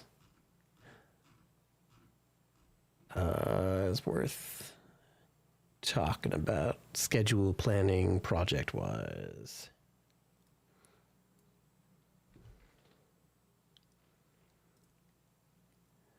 Oh,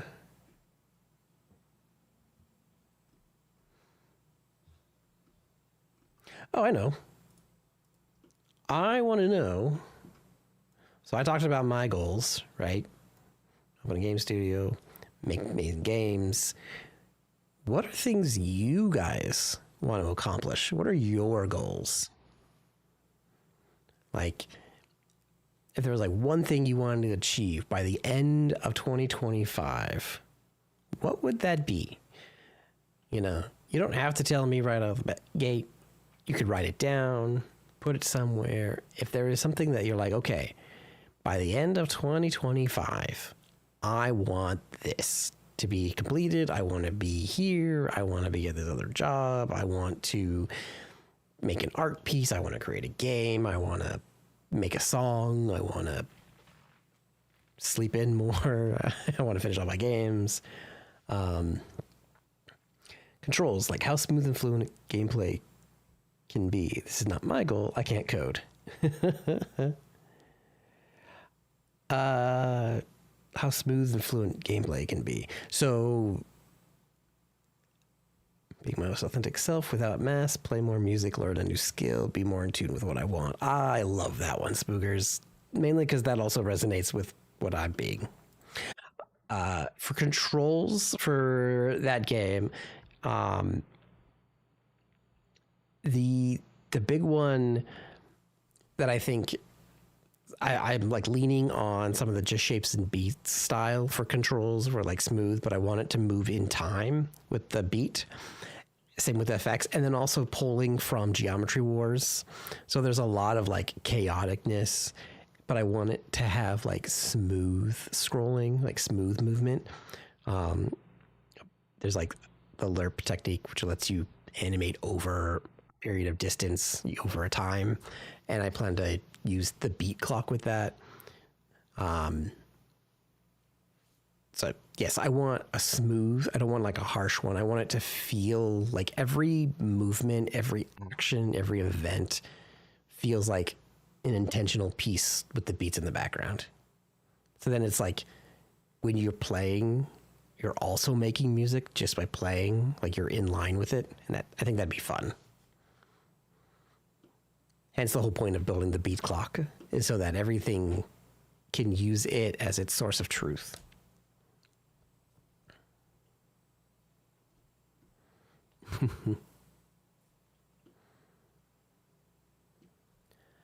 Let's see. So here, I want our first one to be at 5K YouTube subscribers. That means I got to figure it out, what it would be. But I want to do an amazing event at 5K with the community.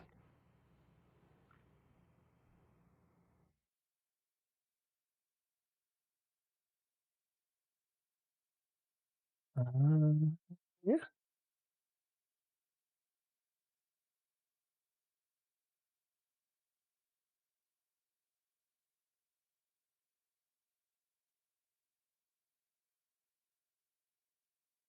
I'm sure what you said was great, Dex. Just got 3 minutes of ads the second you started. I should be looking at when ads start. To run it back. I will be using the beat clock for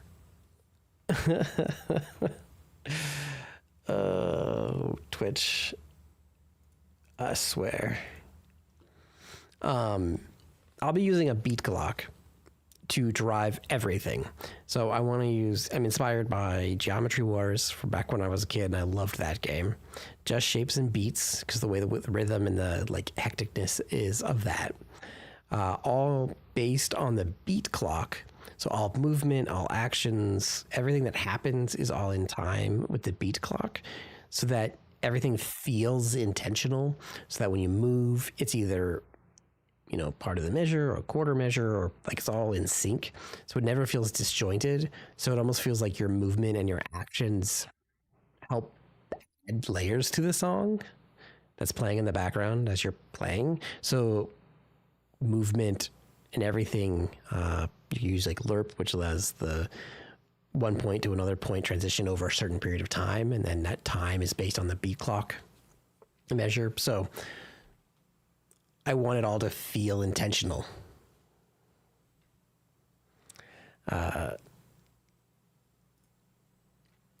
What are my plans to be consistent? Yeah, so I will be streaming every Monday, Friday, and Saturday for 4 hours minimum. Generally 8:30 p.m.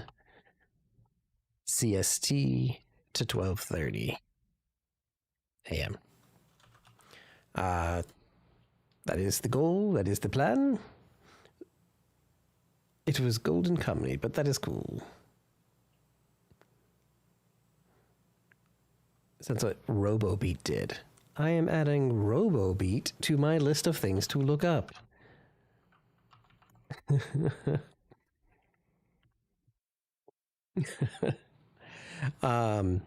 So being consistent. So streaming. Now, I have a goal where I also want to make 8 videos a month. Now, does that mean I'm going to actually have 8 videos a month? Not likely, not in the beginning, but this is where I want to get to. And to do so goes back to this thing I was talking to Shboob about, where when I build a project and I build a video, it usually has this huge process where I research the idea, I build a huge giant prototype, I break down the prototype, I then have aspects for that video, I then do script writing, I then build a brand new project, which is where the project starts for anyone that downloads it, and then I record the whole process till we get to the end. This whole thing can easily take over 40 hours per video. And that's like on the like less end. I am shifting that and now doing one giant, huge prototype that encompasses all of the videos I want to do. So I take all of this work that I have to do anyway. Like, this has to get done. If I want to figure something out, I need to figure it out and then build it for that. But build out the entire prototype and then slice up the prototype to be pieces that'll go into a video. And then it's just creating this for the slices and then do that and batch them together so that I can create more videos on less prototypes. At least that's the plan. And having each month a theme that's all like together. So this month was all about like tapping planes, like tile mapping, which will be releasing as soon as I get those videos done this month. And then next month's all about rhythm games, which will also tie into my video games, the game I'm building. So I'll have like them playing off each other so that the knowledge is relevant, which is more important. All right. If your schedule gets interrupted, how will you handle that? This is why I am streaming 3 days a week, not 4, not 5. Last year, I was streaming a lot. I was streaming so many days a week, and I wasn't getting my videos out, and I was like stressing, and I wasn't working on my game enough, even though I was working on the stream and actually made lots of progress.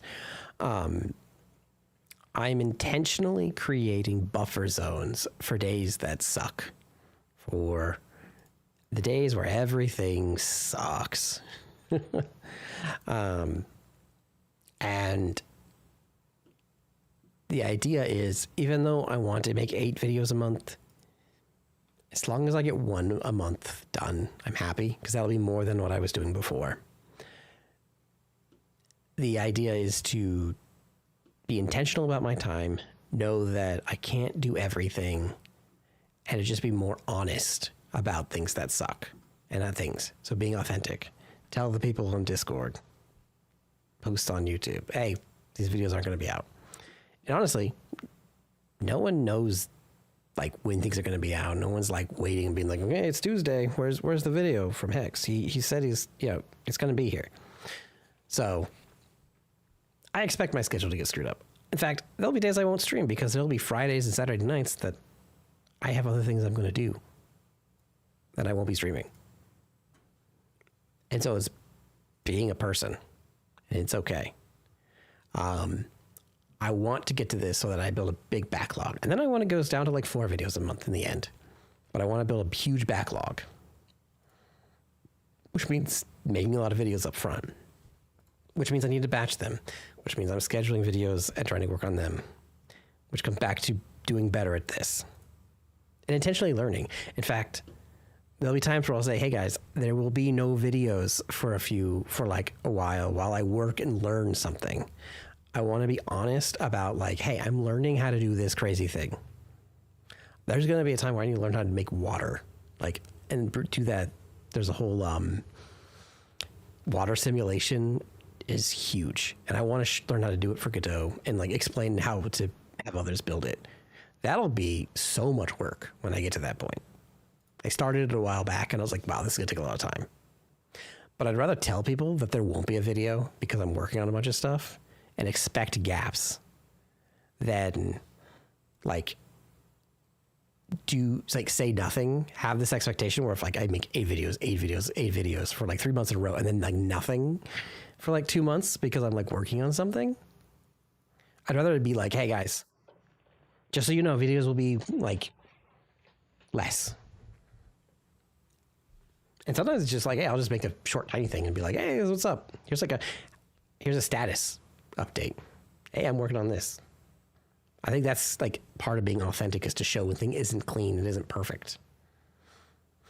So that's the plan, is to at least be honest, be open, be transparent, and still post stuff even if it's not perfect.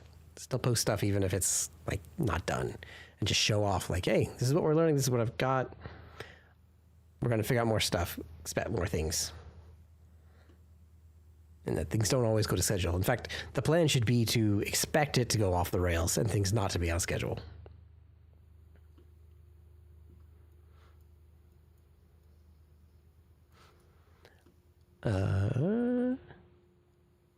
Yeah. Okay, what else?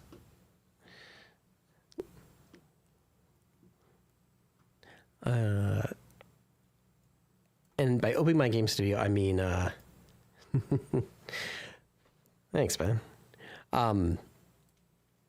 By this, I mean having an actual place I go to. Like, oh, that's like one of the things I wanted to show. We're here in my basement. I want to show all of the boring parts where I go from here to then like a co-working space to like a warehouse or an office space of like actually transitioning to a proper studio. Go from me being solo, tapping my brother here, Spooker's on the side every once in a while, unless he ever wants to join, and make it my full-time thing, and go to like showing how to go from solo basement game developer to 10-person studio. Like, I want that. That's like the 10-year, like next 10 years goal kind of thing. I say 10 years because I have no idea with the economy, how soon things can get done. It's all based on how quick things get released and how well they're like received, how well art stylists can be like learned. And then I would teach everyone I would hire that style, and they bring their style and make it better. Oh, thanks, man. So yeah, that's what I mean by open a game studio. I want it to be a proper NG studio. I mean, it's crazy. Silk Song was built by 3 people. That's crazy. And they never hired more people. It's wild.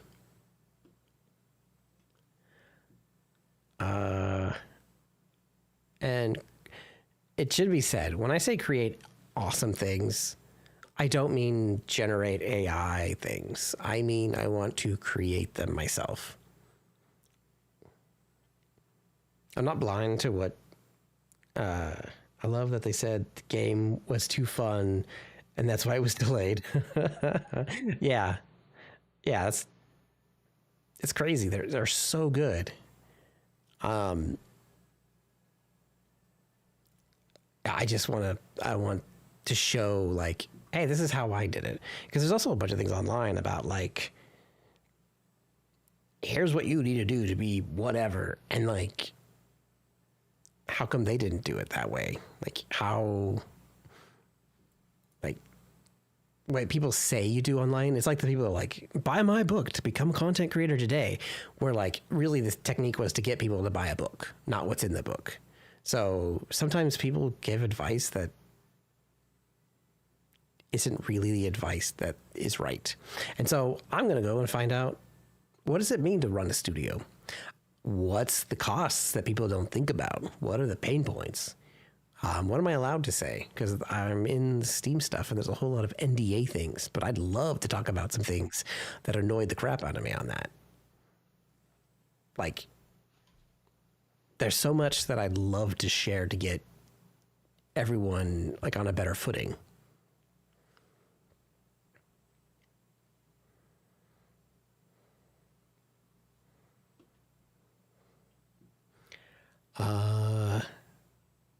Let's see.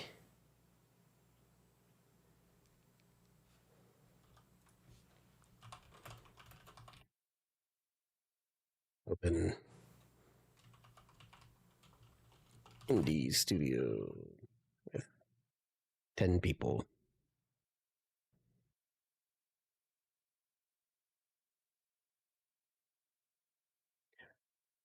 Okay.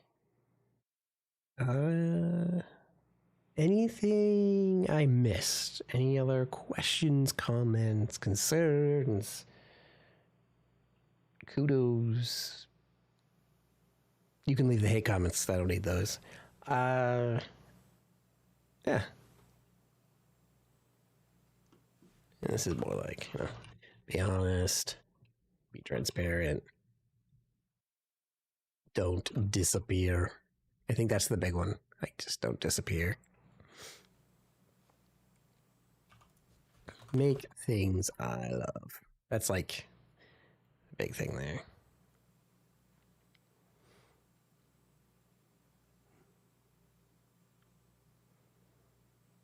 I hate that I can't come up with hate for this. I want to make the streams better. Like, I can tell you that if I had to think about some of the things that I wish was better, I wish I could play better music. There's a good chance I'm going to have to deal with DMCA, like copyright stuff from people that copy songs that on this. I want to have cooler streams. I had other plans to make this more interactive, more fun. And in the end, done is better than perfect. I didn't want to delay the stream. I didn't want to delay plans. And I'm just ripping the Band-Aid off. And this is what we get because this is what the best I have to give today is. So, I want to make cooler streams. I want to create fun events. I want to have fun effects. I want to do more. So the way I see it is we can only go up. So, better streams, better videos, better games.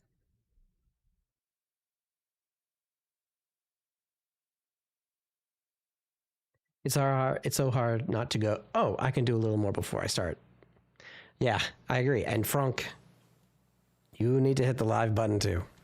You can do it. This has been a talking stream. This has been a talking head at the end for like 3 hours now, 2 hours. Time wisely. Oh my goodness, it's good to see you again.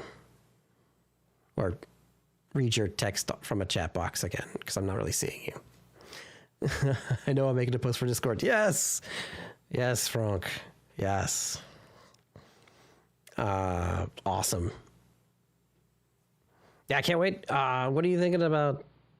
I was writing in YouTube chat, but I don't think it's working. Yeah. Okay. It's not working. The chat's not working for me.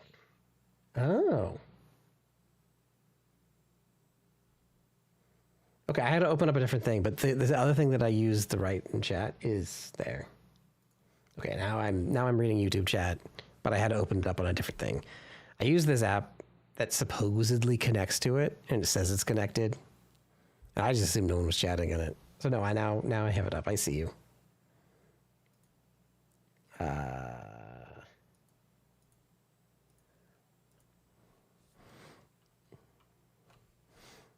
Awesome. Now I can see it. But welcome back. Sorry I missed you, man. That's lame that it didn't show up. It's good to see you again. Delete your channel, huh? Now it's been a little bit of time. All right. Yeah, we're gonna make games. These are our goals, make our projects. I think I might spend the rest of the stream playing a game. Harassment? You're getting harassed? No. That's lame. Oof. Or were you harassing?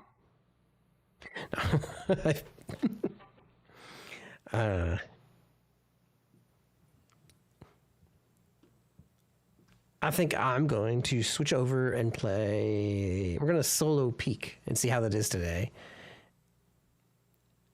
And here, let me just do this real quick. And here we are.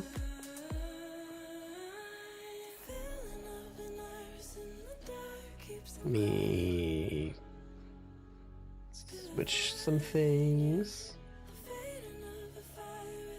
I'm so tempted to do a solo run at the same time. Yeah. It's a long story. Made some mistakes in the past. People were mad at me, whatnot. Yeah. Yeah, well, I mean, we all grow. Like, in the end, that's what we do. We grow, we learn. Switch to peak. I'm back. This is peak content. Done.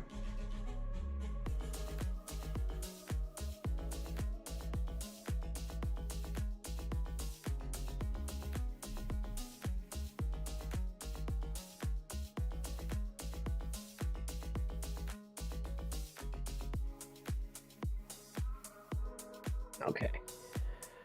Now we're gonna play some Peak. We should probably pause the music. Boop. Make sure I can still see a YouTube chat because apparently things don't want to tell me when people are in there, which is annoying. So hi YouTube chat, I do see you. Hope you're enjoying this Saturday.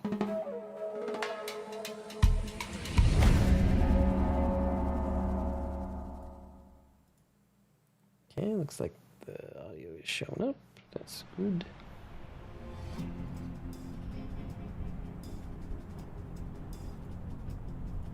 Boom.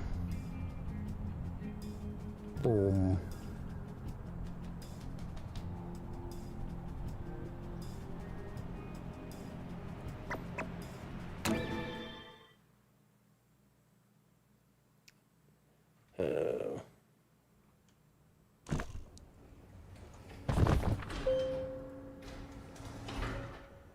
Boom.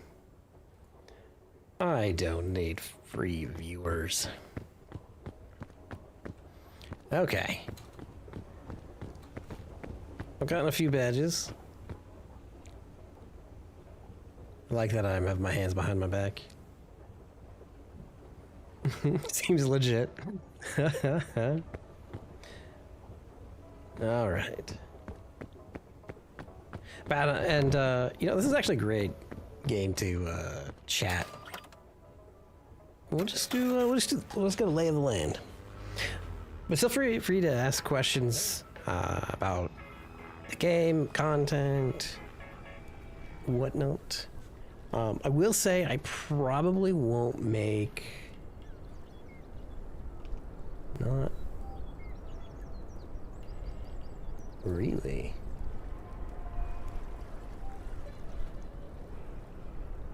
Buffering?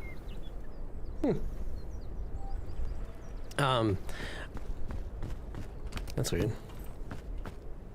YouTube, let me know if the stream is crap, because YouTube just told me that it might not look great, even though there should be plenty buffer. I don't know. So there's always something with streaming that's like not working. But oh, what I was saying earlier, I probably won't make more videos on Dialogic just yet. There's still some like annoyances with backwards compatibility, and I feel like I would need more, you know,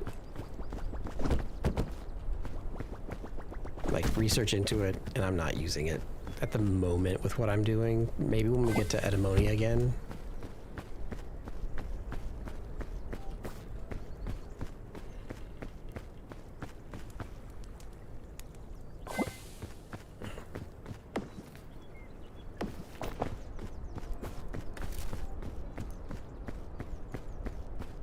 Okay.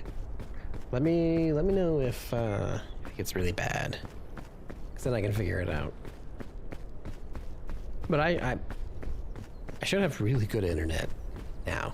That's like a cool thing of where I'm at now, is there's really good internet finally. But you know, if it all starts going bad, let me know.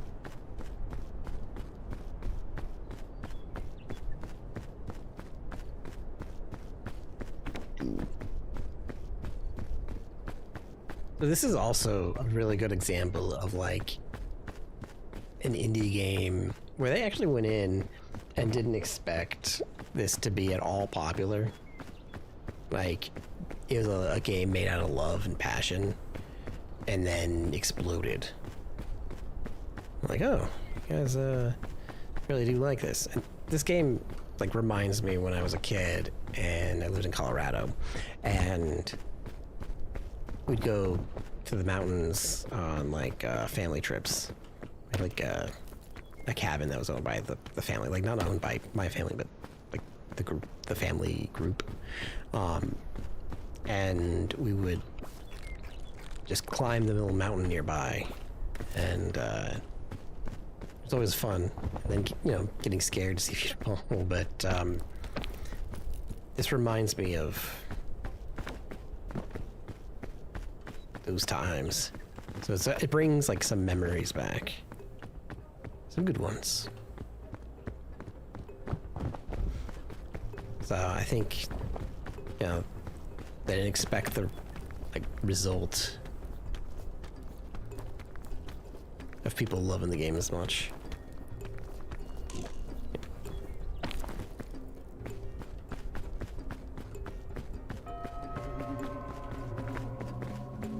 I didn't see. Did I see the patch notes that it came back? And now Apple Card ad. Eek. Eek. Of course.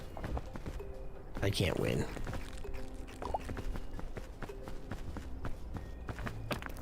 Would you believe that I have the ads at like the lowest that it lets me? It's crazy.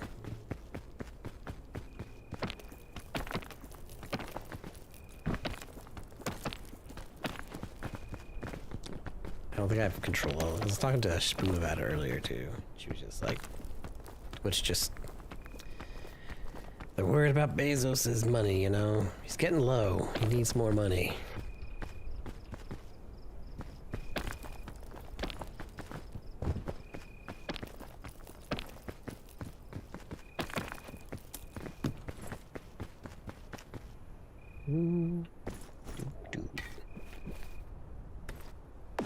Yeah, it might come in handy.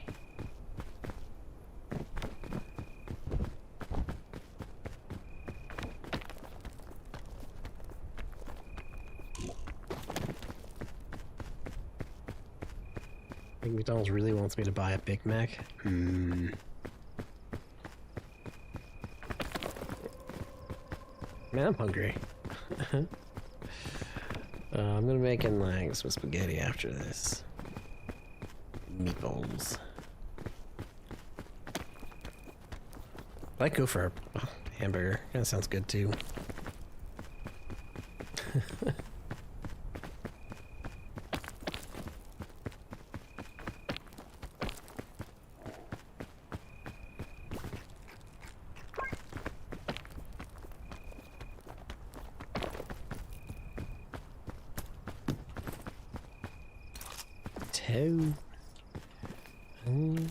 We'll see about the rope.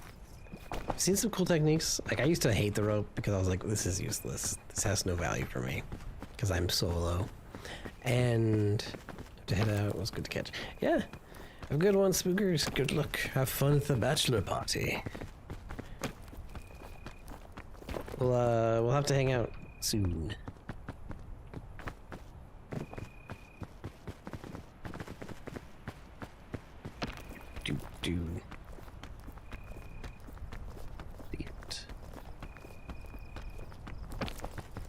So at least today's shore isn't horrible. There's been a few maps. I was playing with Frank recently-ish, and the level sucked. Like, the shore was so annoying to get through.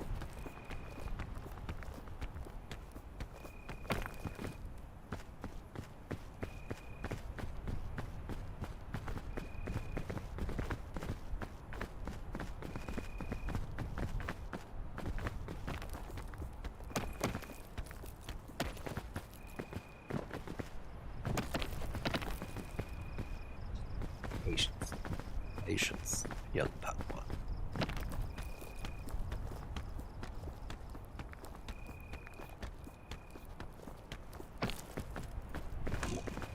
Let's see, what else can I talk about?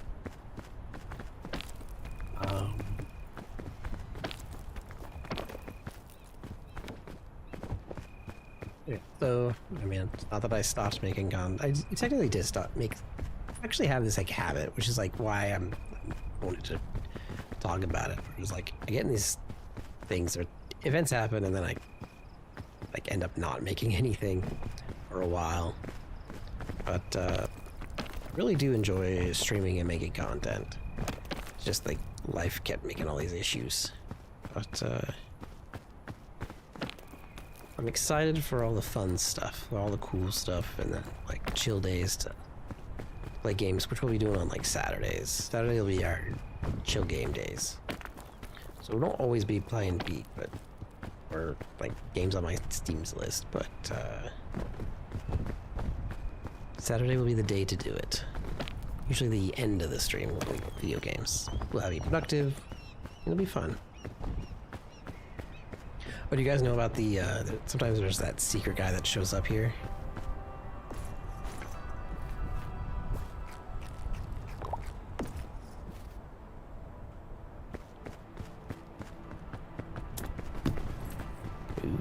Show.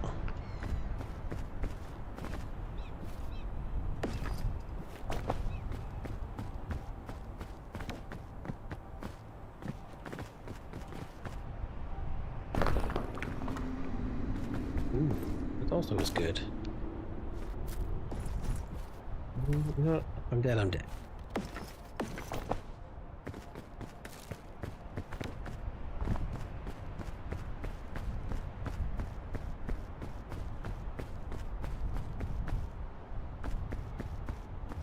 As he shows up in the corner.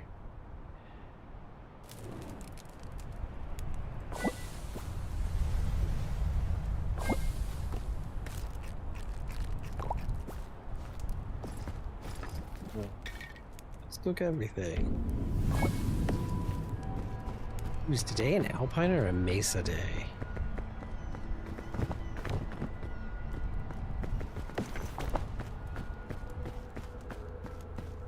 I'm almost caught up. You found a mystic? Nice. Aw, man, I hate the days with spikes. Spikes. Rough.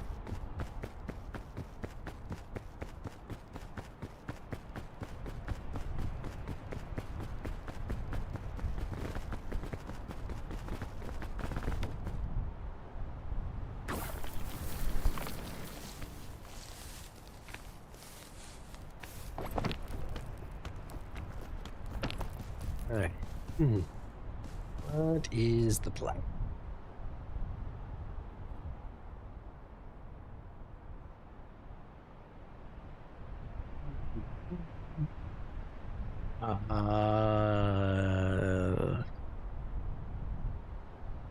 That sucks. All right. Probably. You know what?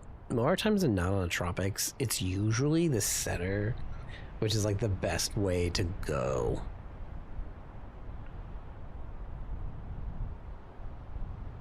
It's probably right here too.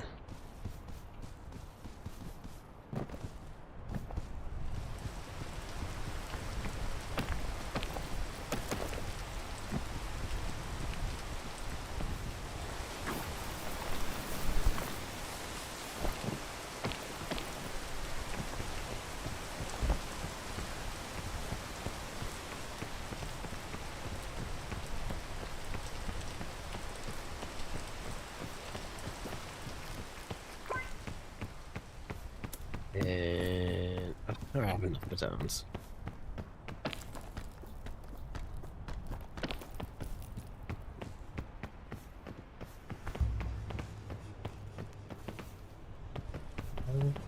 Yeah, we'll just do that.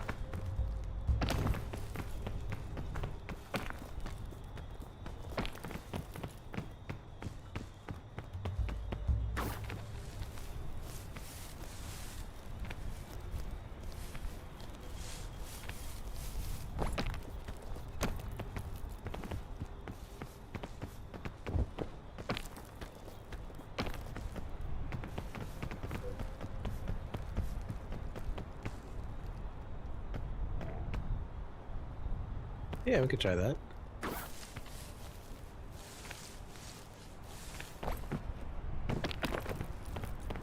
And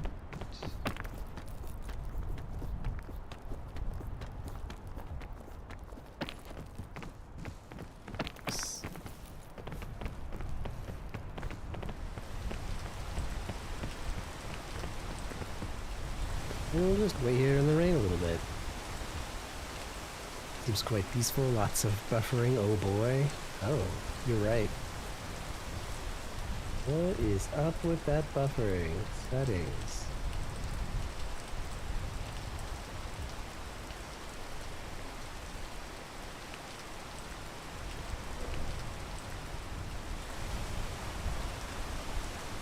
Three times illusion. Get to the next level. Yeah. Huh. I'm gonna have to see analytics. Your status. You're not receiving enough video to maintain.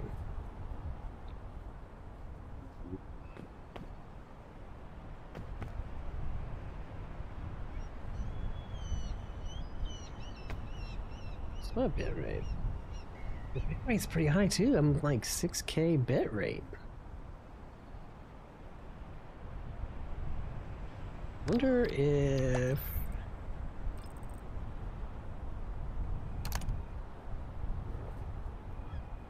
I do that. Ooh, it dropped a little bit.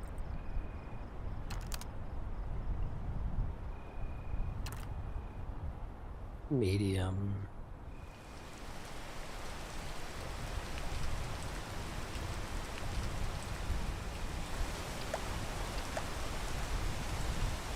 That helps.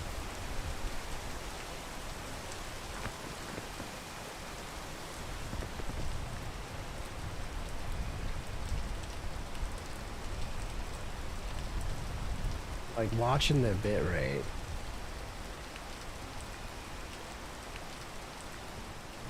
I am so sorry.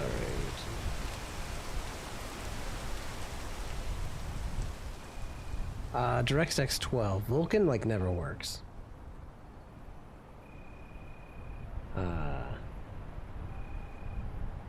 Vertical canvas.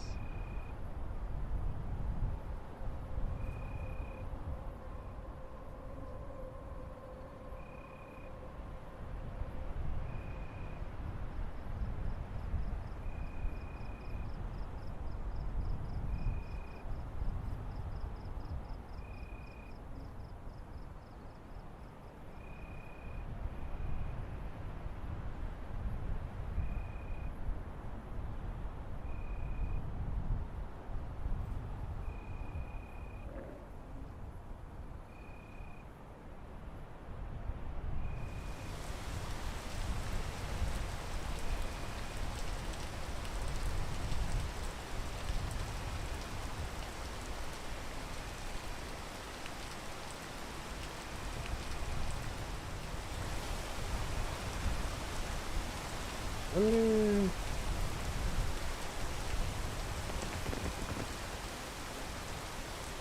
Oh yeah, my computer's good. So, yeah.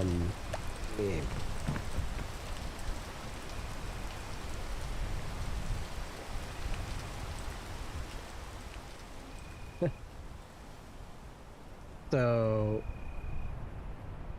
I've got 94 gig available of RAM out of my 128. And I've got a 3.2 gigahertz i9 processor.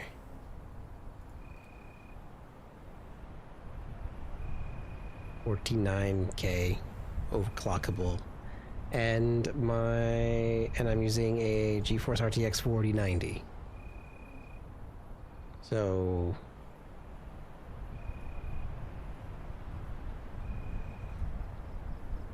yeah, it's totally doable. It's actually about the video that I'm sending up. So it's complaining about my bitrate,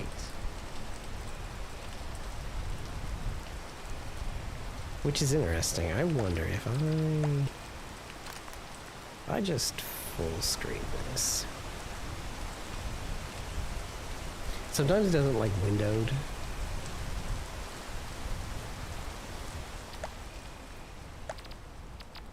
Settings. Yeah, definitely not the computer. It'll probably be something. So this is also one of the fun things about starting to stream after like not streaming for so long. It's all the little things that I get to deal with now that I didn't think was going to be an issue.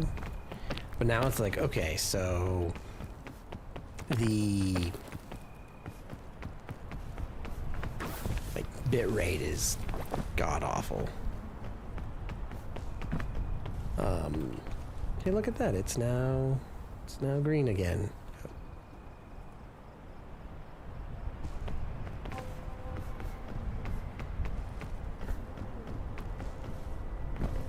I want to make sure I've got both. I need to look at both. So I want YouTube visible, because YouTube's mad at me too. The bit rate. The bit rate on YouTube is much, much worse. So jump over to Twitch if possible. Which is sad, but annoying. Okay. That's crazy. Frank is trying to hurt me by getting ahead of me by messing up my bit rate. I think that's what it is.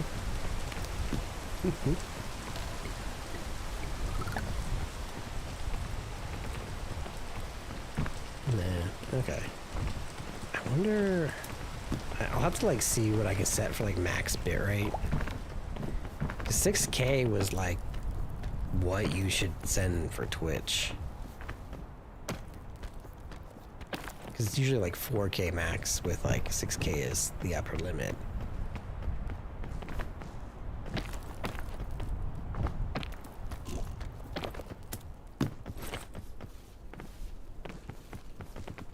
But maybe it's not that anymore. I guess I don't need to eat that. I've got space.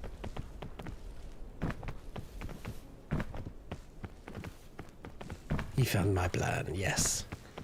How dare you steal all my bitrate, Frank?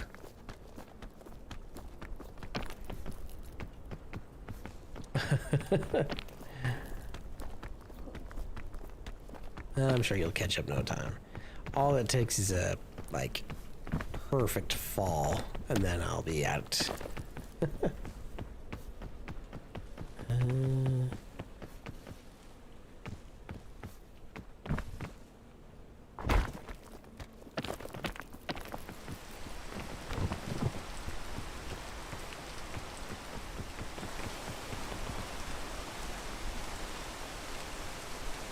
Yep, a giant lollipop. It gives me energy,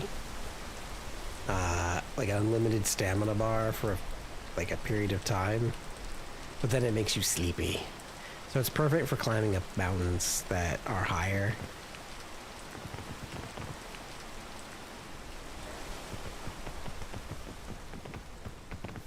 Yeah.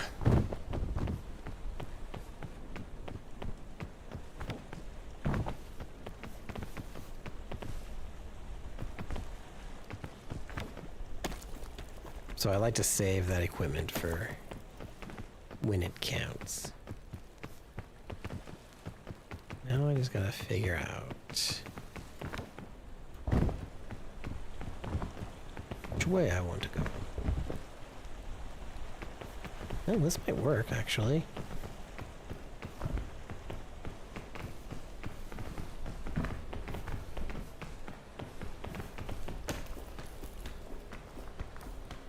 But I do have batons.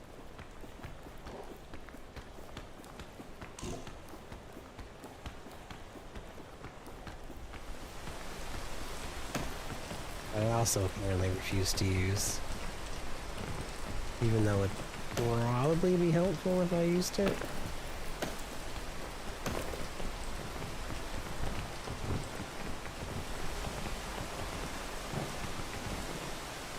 Yeah, I think so. I really like the design on this game.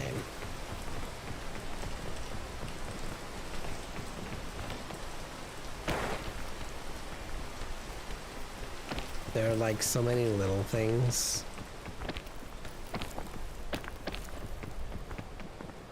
That was another idea I had, that it'd be cool if I were, like, I need to create, I think I was watching,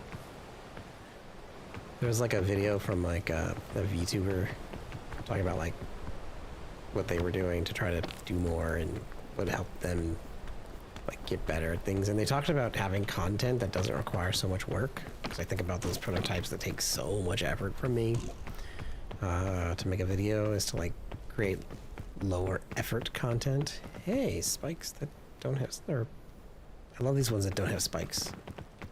The spikes poison you. But like lower effort content to create, which doesn't mean it's bad, just like some people just get on a game and play, and then they go viral because they play games. I have to make my game dev stuff, and like I could do indie game breakdowns, like the cool things about Peak and stuff. Like I had that as an idea too.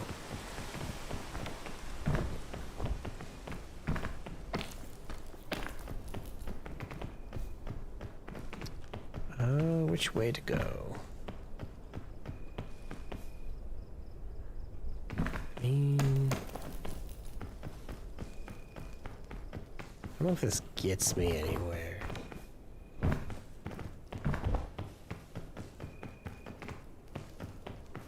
I don't think so.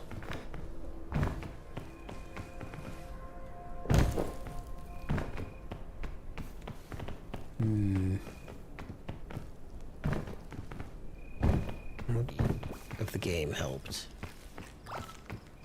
Because it just couldn't send that much uploaded. Which is crazy, because I have fiber internet, so technically... it should have been okay. You know, I could probably go here. Yeah. Alright, we're gonna do this.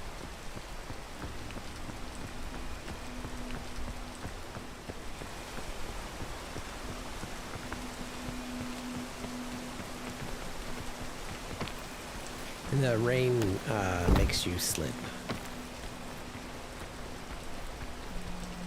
Or it's like, it slows you down too.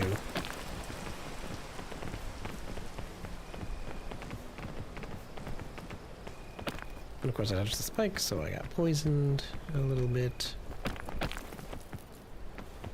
But that'll heal. That'll be fine.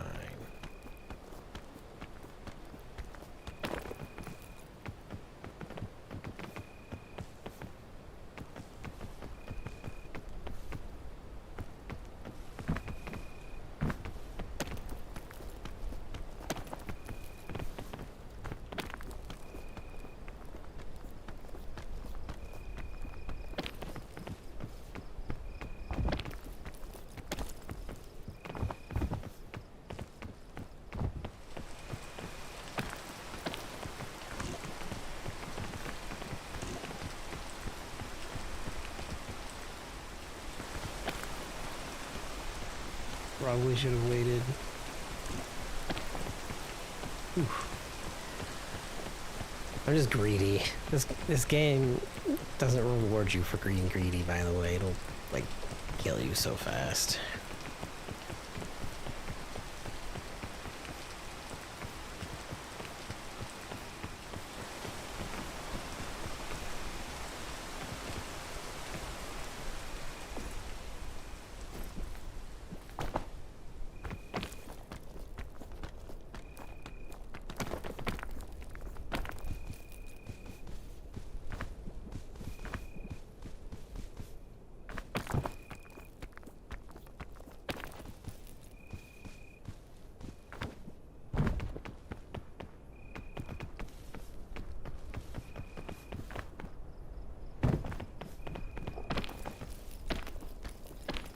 Go.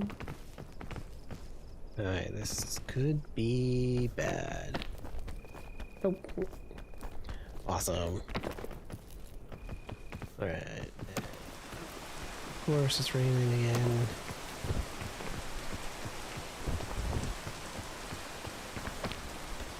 Being greedy. Yep, I was too greedy. Now I lost all that extra stamina. And because I was greedy, I didn't realize I could just walk around it. That's cool.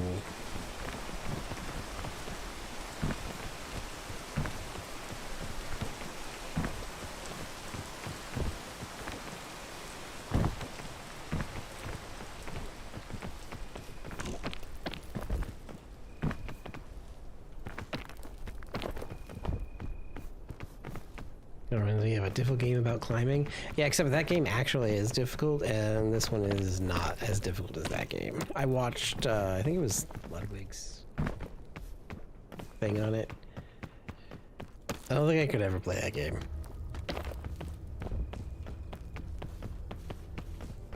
It's like way too difficult.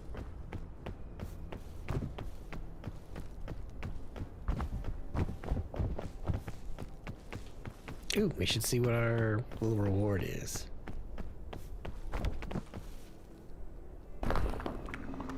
Ooh, a fairy lantern. I'm gonna drop that for that.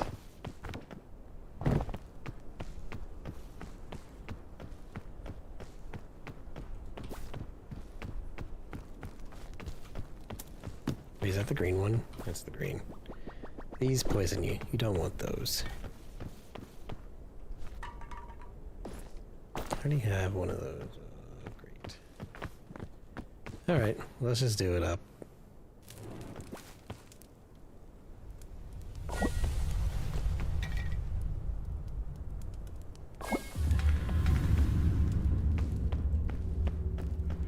Mesa. Okay, so I don't need the scorch berries, that's for sure.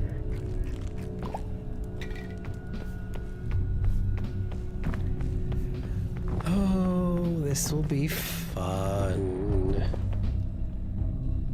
Makazet. Also, I found a canyon. Either I'm catching up or it's Jover.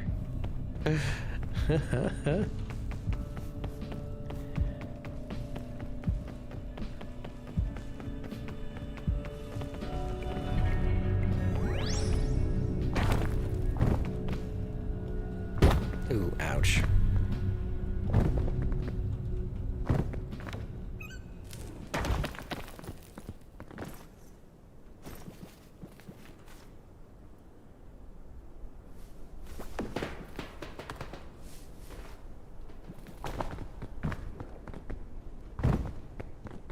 Oh, is it still on? Hey, turn off. Yeah, okay. I got another iPhone ad, but AT&T flavored. Yeah. Yeah, if only they were like, hey, how about you... Ow, dang it. Oh, dang it. Ugh, freaking Mesa. Yeah.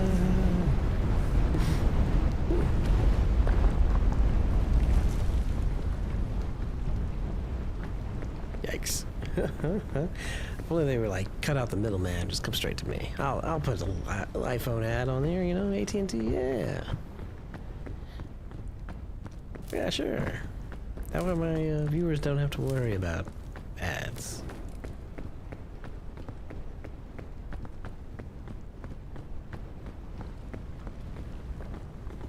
Okay. Ugh, the sun.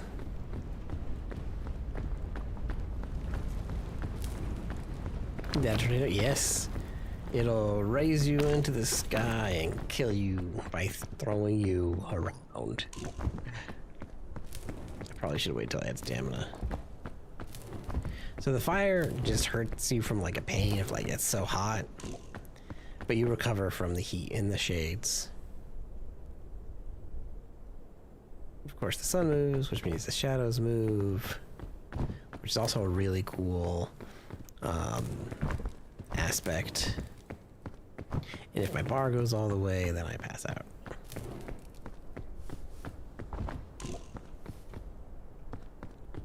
But I could just come on over here. Oh, it's a freaking mirage.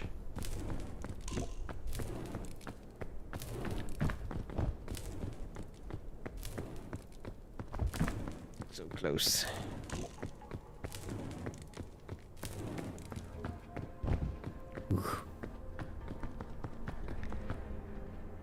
Gotta recover a minute here.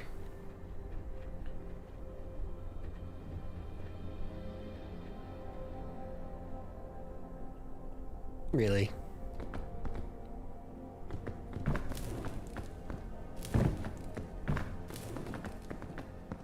Okay. Oof.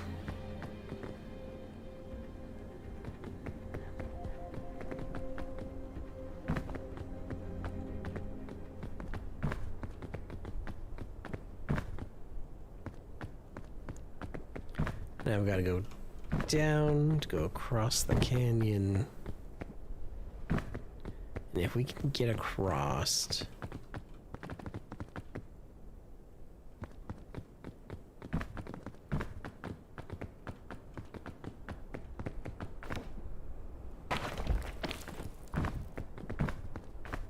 in time for nighttime, we can make it to the mesa.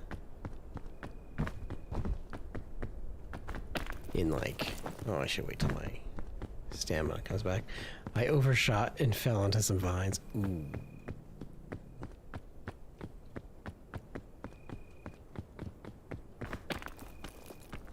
Did you die, or you like having like you just badly wounded?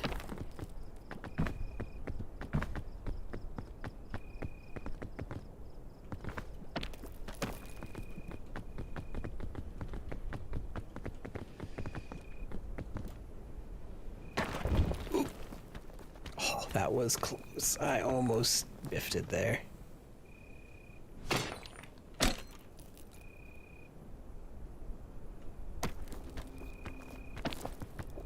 Oof. That was a close one.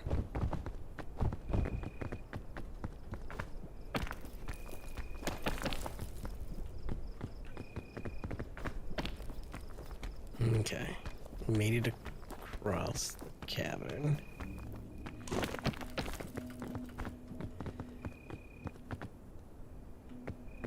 Or canyon.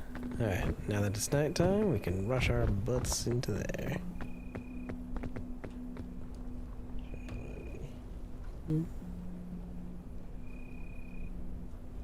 Oh, that was forever ago. Uh-oh.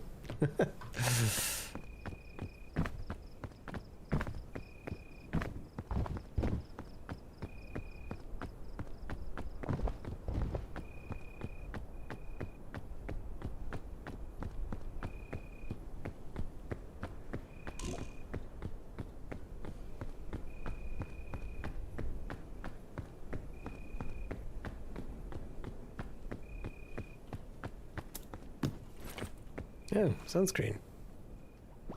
That would have been helpful. Though I could use some food.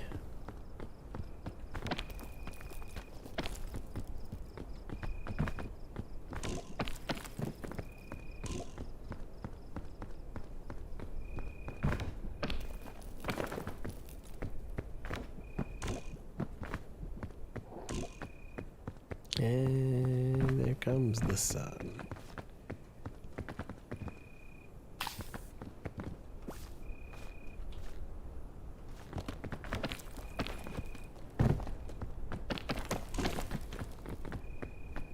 Oh, nice. Food.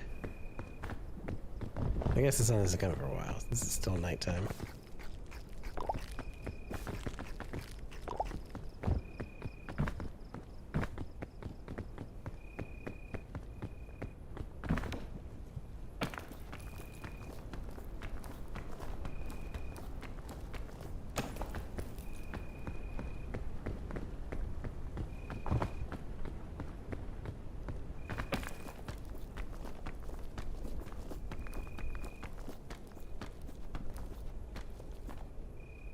This is a perfect use for the baton.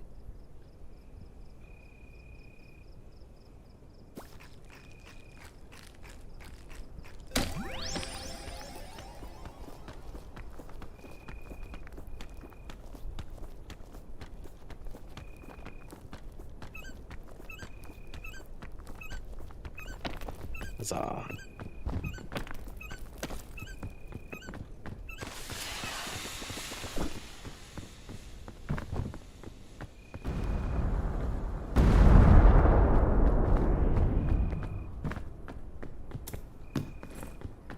Oh. More sunscreen.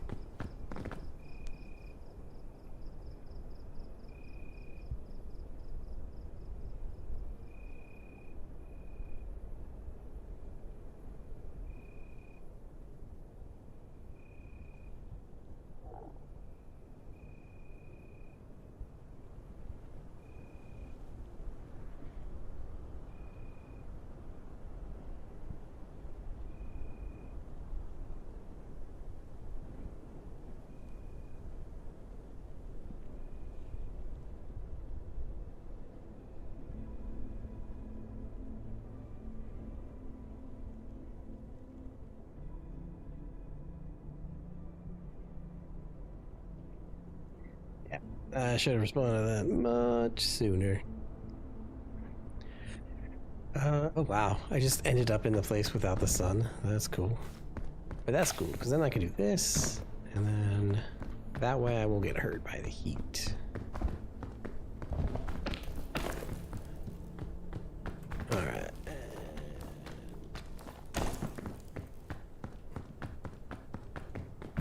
Let's just wait, let that recover.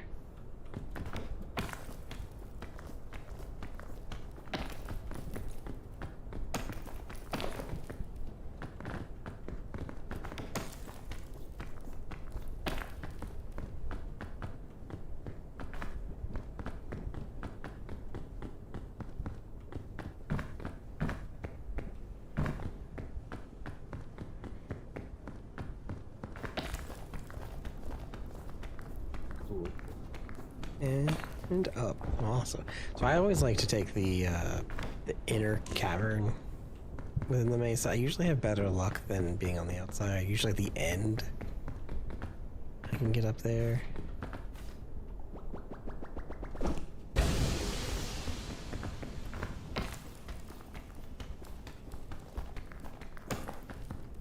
But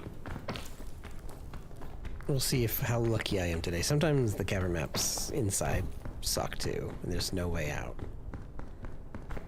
Or like, the way out is then to your death.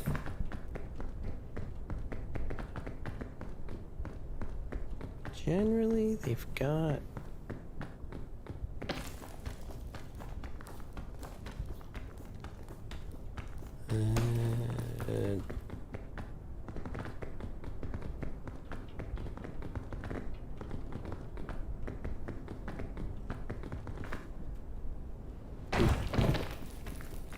That could have been bad.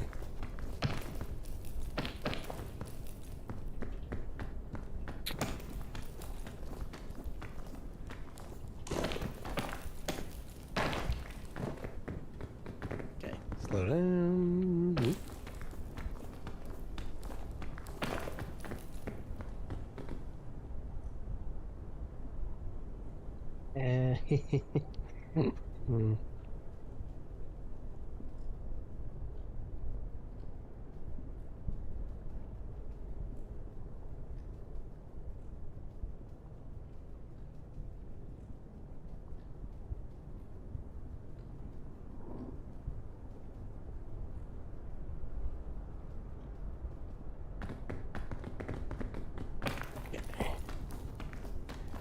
I'm gonna head out. Have a good rest of your shift. Thanks. Yeah, I don't know how long. Well, oof, this is not looking good. I probably won't be streaming too much longer. But we'll see. I think like an hour is max. But have a good one, time. Good seeing you.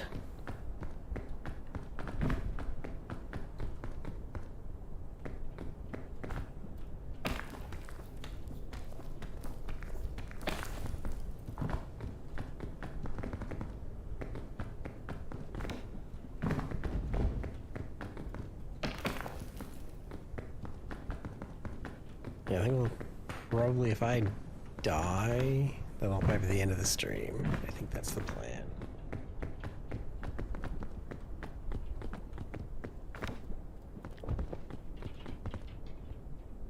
Ooh, mushrooms.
Yeah. This might be the way.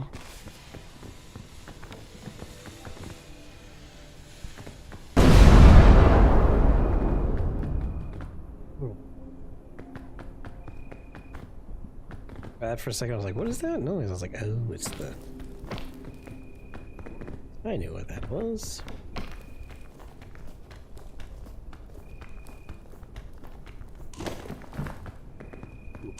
Alright. And again. Don't think this helps me. Maybe.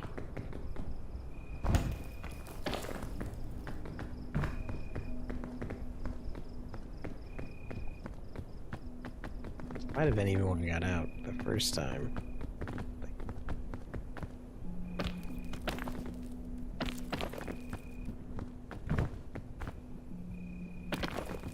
So, this way this time.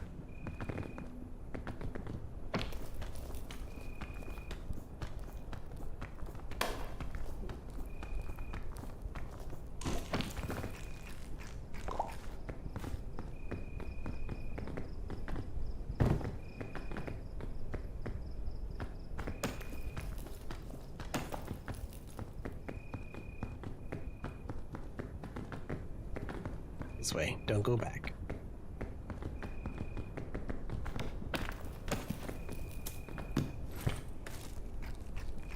We'll say that for like no reason. Okay, well, I guess I'll just swap that out.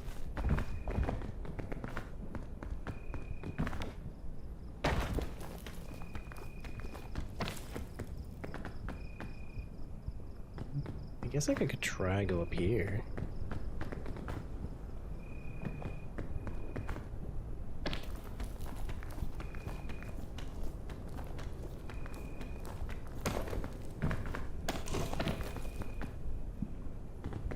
Dynamite.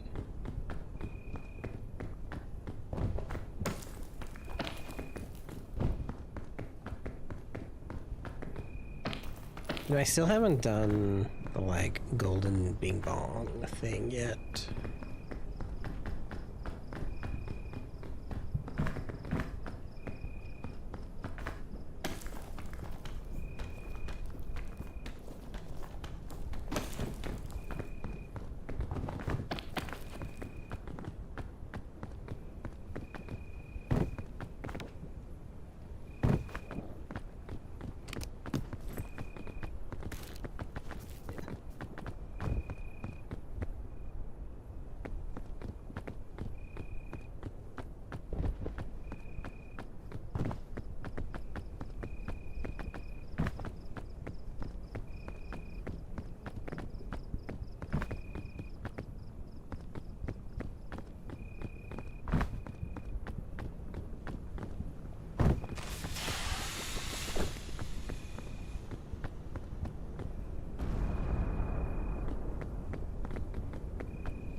More chain would be super helpful.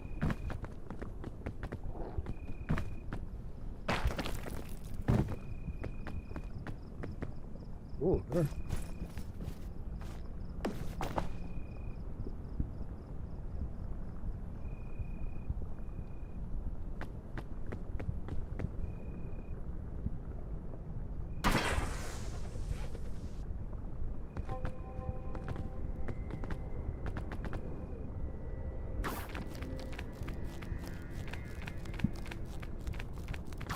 Huzzah.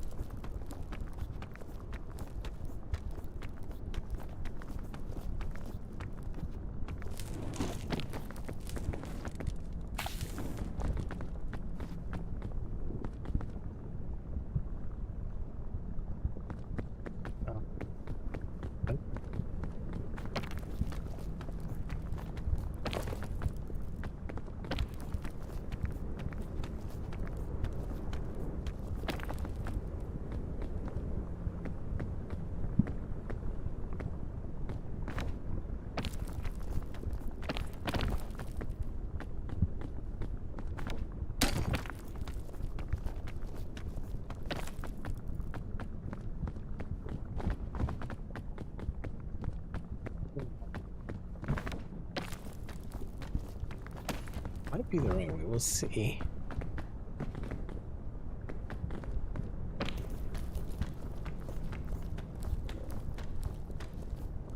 I could have waited a second.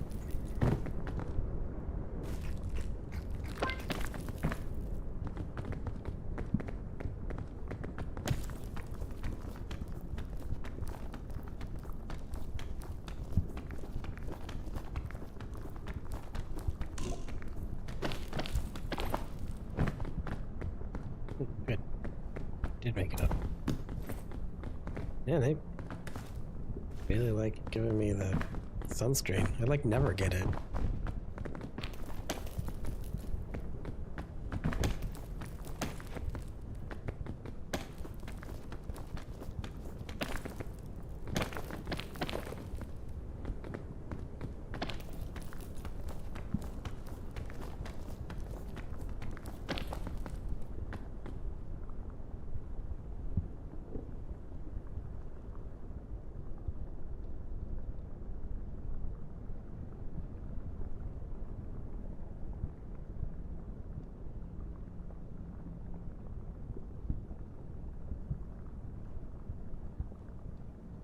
One second, chat, and then I'll be right back.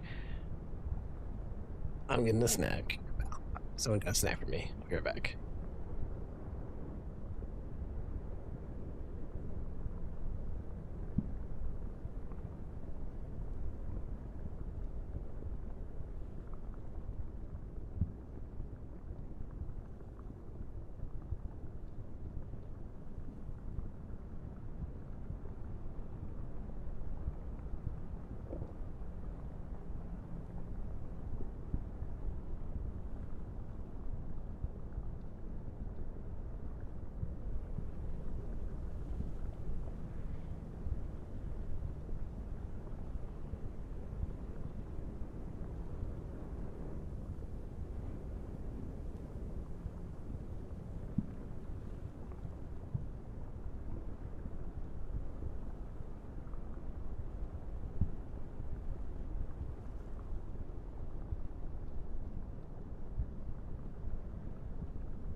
Okay. So there's this really, really cool bakery near us. And they have these like awesome garlic breads with like this thing. So like half of it. This, let me see if I can see the over this, yeah. Yeah. So this is what it looks like. And it is so freaking good. Like, so I was like, hey, snack? And I was like, think about that. And I'm like, this stuff is so good. We tried to make it once, but like going to this bakery, it's like a French bakery. It's called like a Korean garlic bread, but it is freaking amazing. So I'm gonna eat it, but I'm gonna like mute and make mute so you don't see me stuffing my face because I've been eating all day, and it was really nice of her to get that for me. And we're gonna finish this climb. But yeah, I just wanted to. I love that food. So I love bakeries. I love food.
Okay.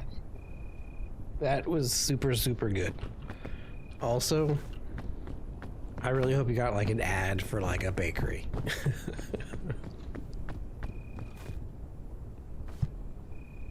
Huddle up. In the heat? You crazy.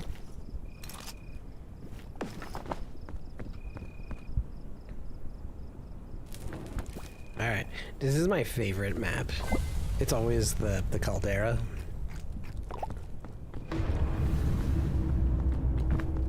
I guess I don't need that anymore. Do you think I can cook? He's right.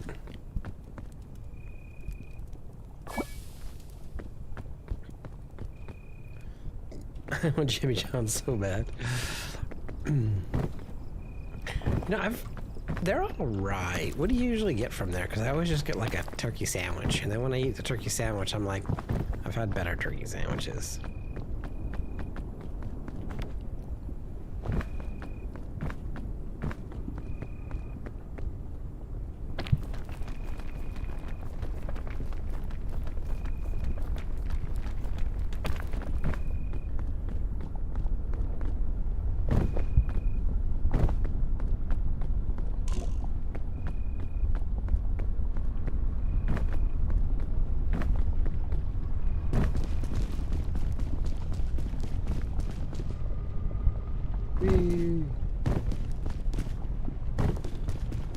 I had a friend who like always loved Jimmy John's. Like every lunch she'd be like, let's go to Jimmy John's, man. I was like, all right. I think I just had so much of it though. That's probably why it's no longer like a big thing.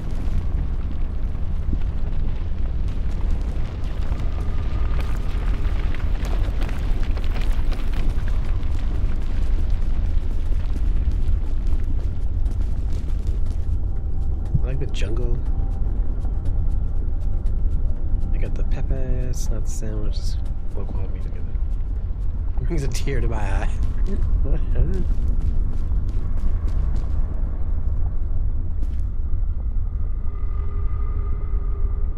No Firehouse subs. Yeah, they're all right at 2. I think I've only gotten to them like a couple of times.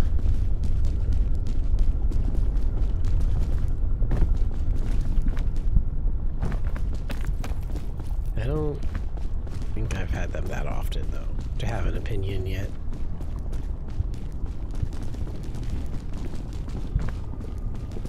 But I mean, like, anything's better than, like, Subway, so... And their alternative bread. Oh, cool, this is gonna, like, burn.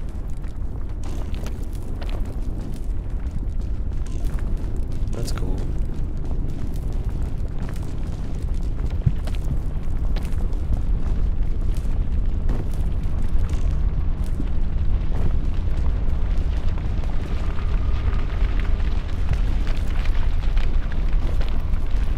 That could have ended the run right there. Holy moly.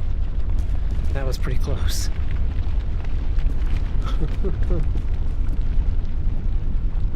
Okay, and the issue is there's like no pathing. Booking ladder's pretty good, just expensive. Deli slicer. Yeah. I think I go from here to here.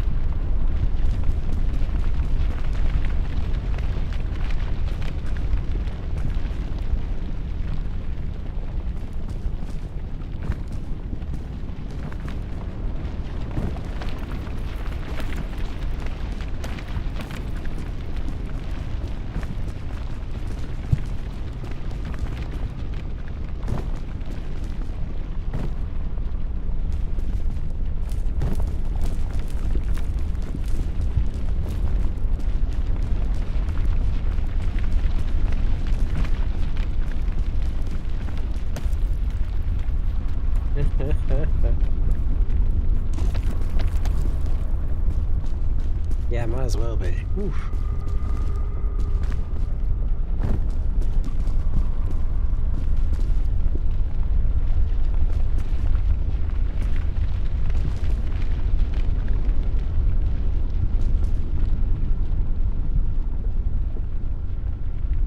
Just not when it's on 5.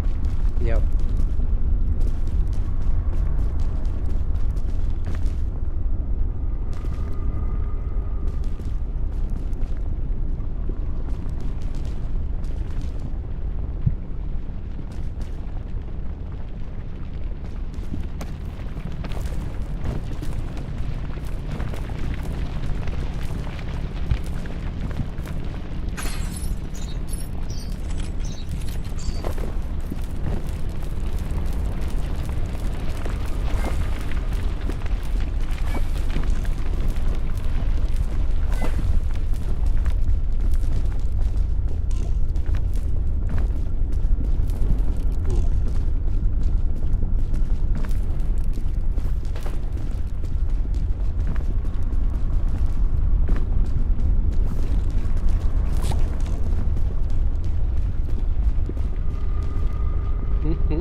Yeah. That maneuver almost cost me the game, by the way. That was crazy.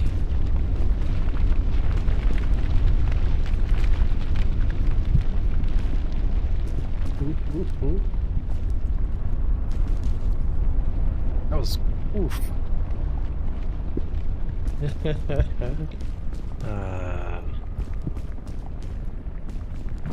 Yeah.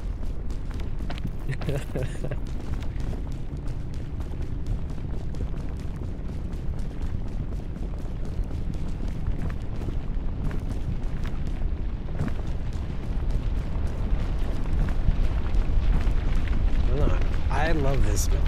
There's like, it has so many places it can like fake you out and you think you're dead, but you can like get through it.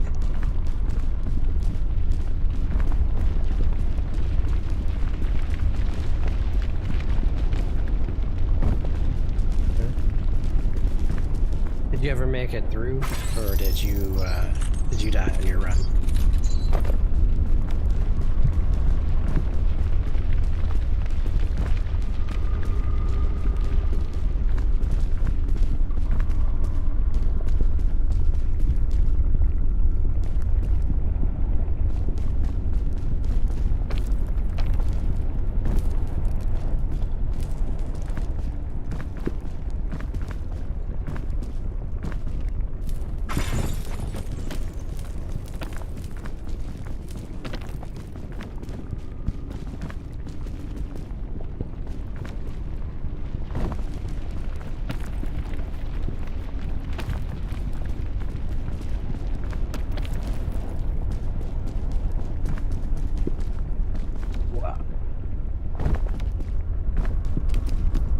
What do we got here? Oh, first aid. I don't need that.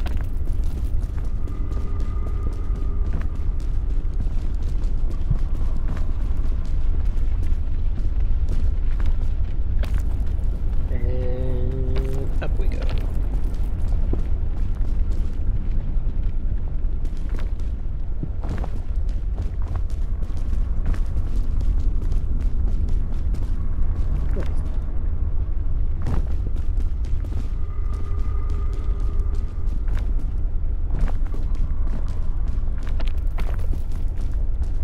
I think we've got this one in the back.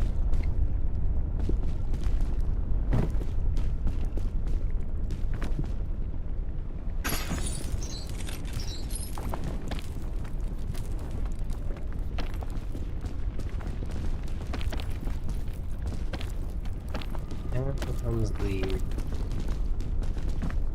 beak. Ooh, wait a minute. Wouldn't this be much closer?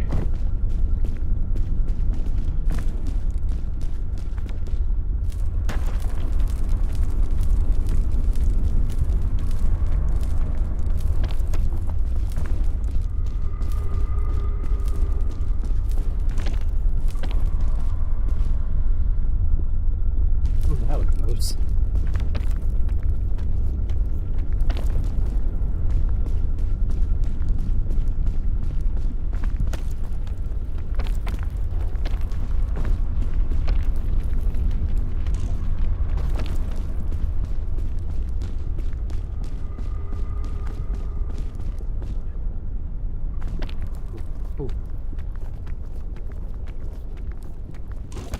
go.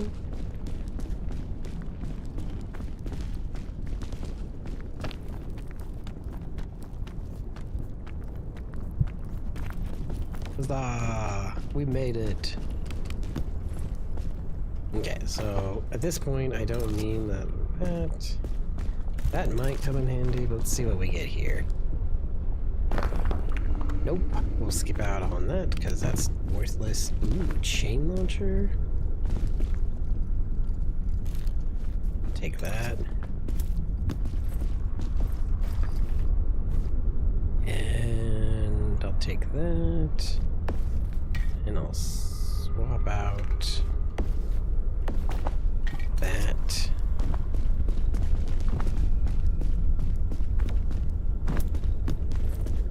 Flare.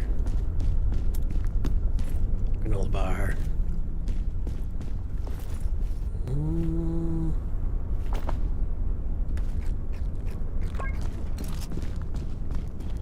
Alright, I think we're probably really in a really good spot here.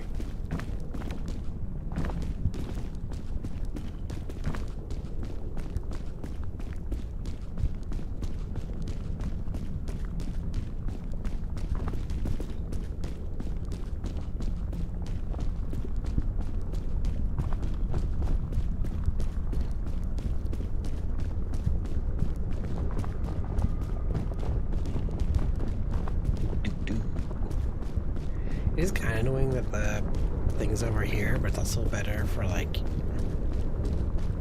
the marshmallow and food. Although at this rate, I'll just use it for the stamina.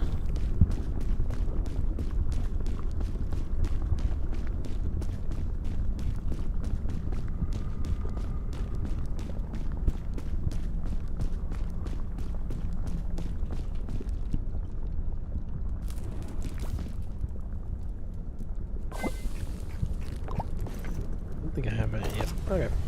Now we go to the end. The kiln.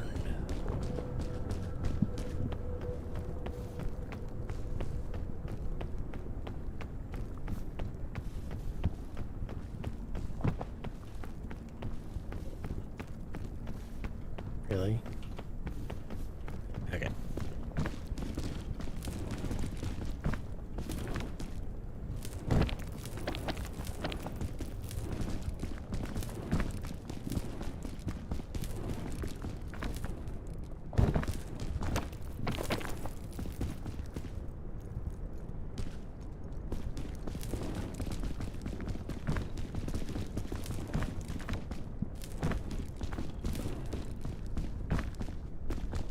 Yeah, this all just seemed... I think I'll just go over here.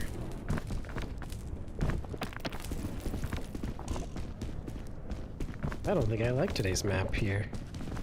Holy moly, that's super lame. Oof.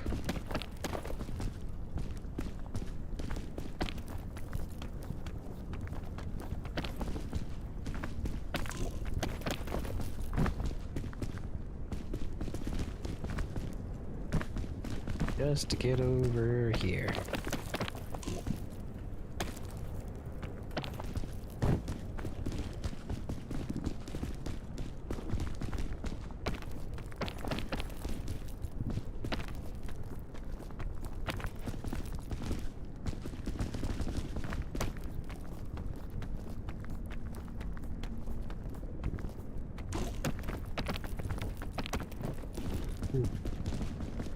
Okay.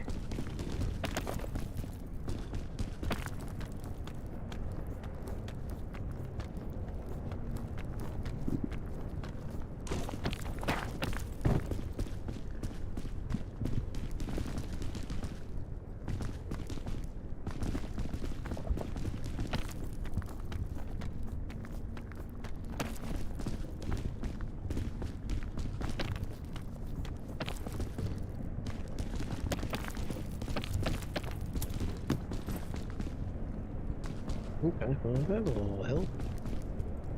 Just use this and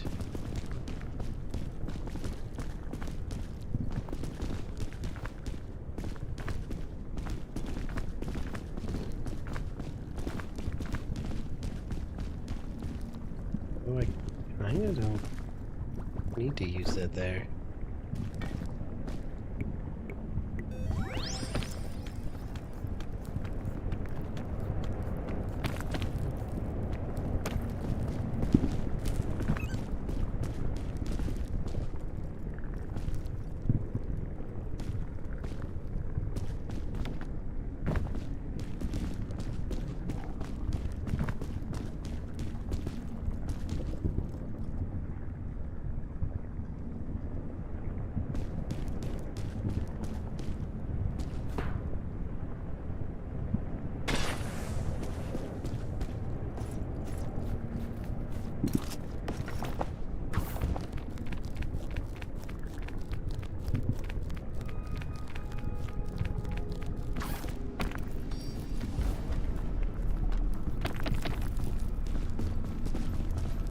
I think normally the lava would start rising. But I think that patch isn't, they haven't fixed it yet. Well, I read something about patch notes about it. That maybe they fixed it.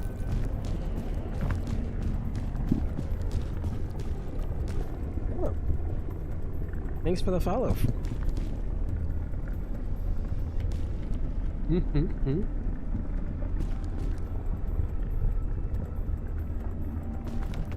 Good. It has been a while since I streamed, so I don't blame you. Last time I did was in January.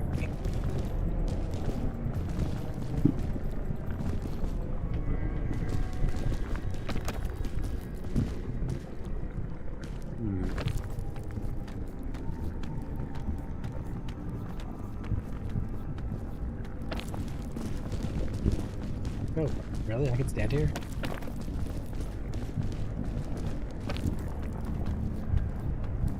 That's lucky.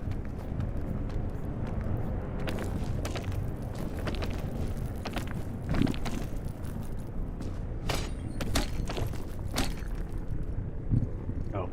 Right.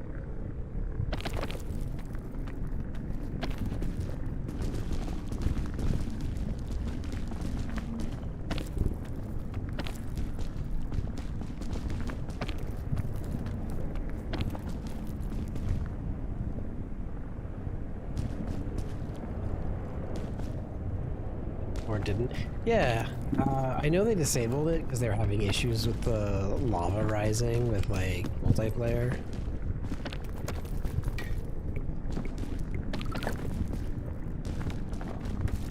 I just didn't know if it was re-enabled. I don't play this game enough. I played it a ton earlier, but yeah, I'll go this way. Sure.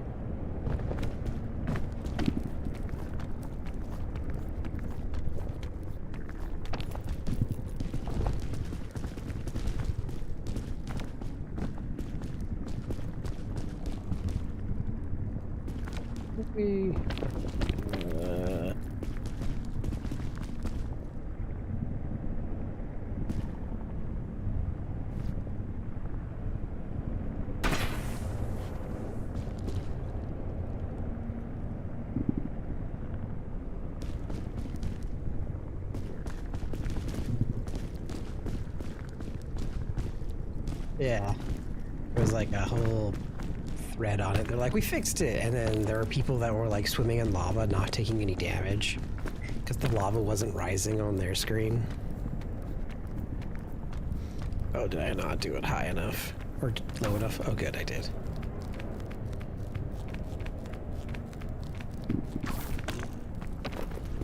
Oof. Is it that way or is it this way? I think it's this way. Or is it like across and like up maybe?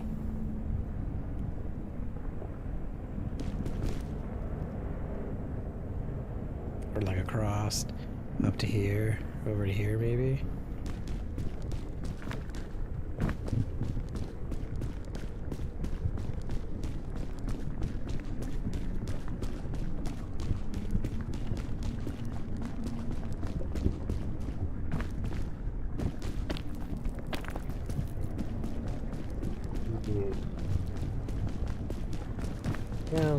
let's just do the shortcut.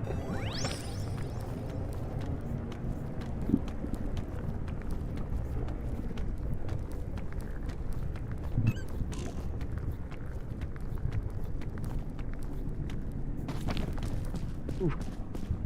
I was worried we weren't going to make it there.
I don't think today is a bad. We got to. There was places I had to use those items, but there's just a little bit of tricky spots. But I guess I'm not all the way up yet, so I guess I can't say too much yet. I did get lucky, and I hoarded all my items. Let me wait till my stamina's all the way up.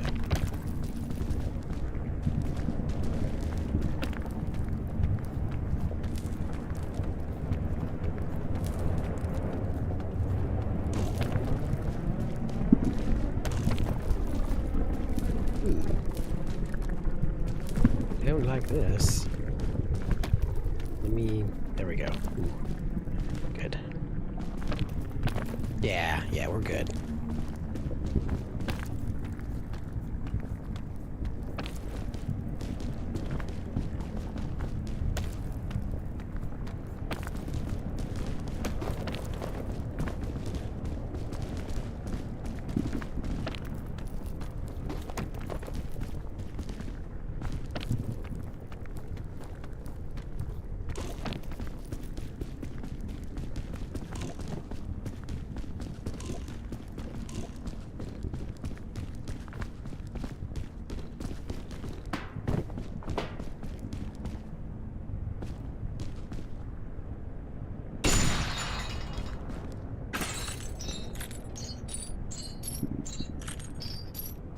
Why not?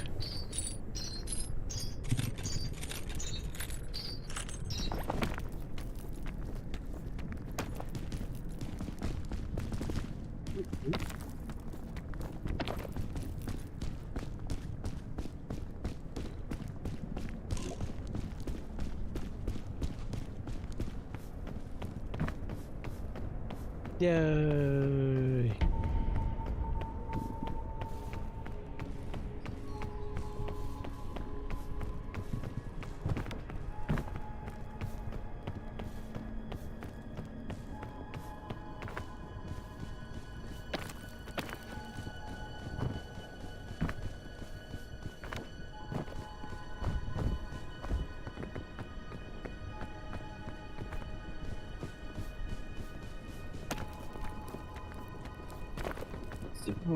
Blues.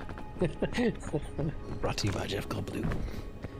That'd be cool if they sounded like a VOD where they do like a little bit of voice acting, just hire him for like one small apartment stock.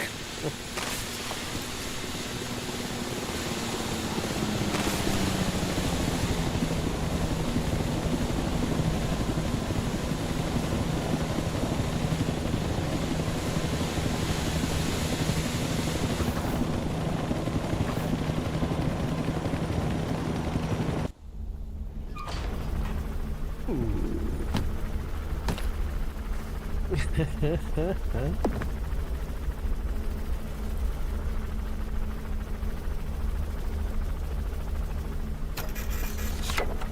hour and 21 minutes. Not bad. Not bad. Whoop, whoop. I still need the badge for under an hour, I think.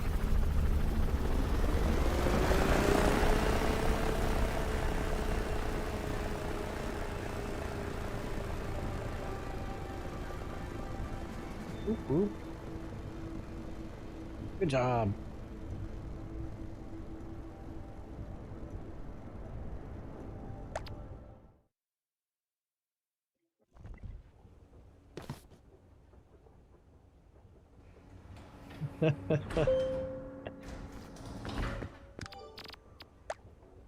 Thanks. Yeah, I was just seeing how bad it was today. Some days it's like really, really bad, and today it wasn't.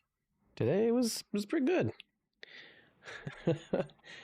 uh, well, I'm gonna head off and go get some dinner. Thanks, man. Appreciate it. Appreciate everyone hanging out. Today was more of a chill day and kind of explain I'm back and do all those things. The VOD is over on the YouTube side if you want to go look at that. And then, yeah, I'll be back Monday, Friday, and Saturday next week and expect videos and all those fun things. Yeah. Yeah, first day of ice bikes. Oh, Alpine, I probably would have died. Alpine days are hard. But yeah, as always, keep doing amazing things, stay awesome, and I will see you next time. Bye.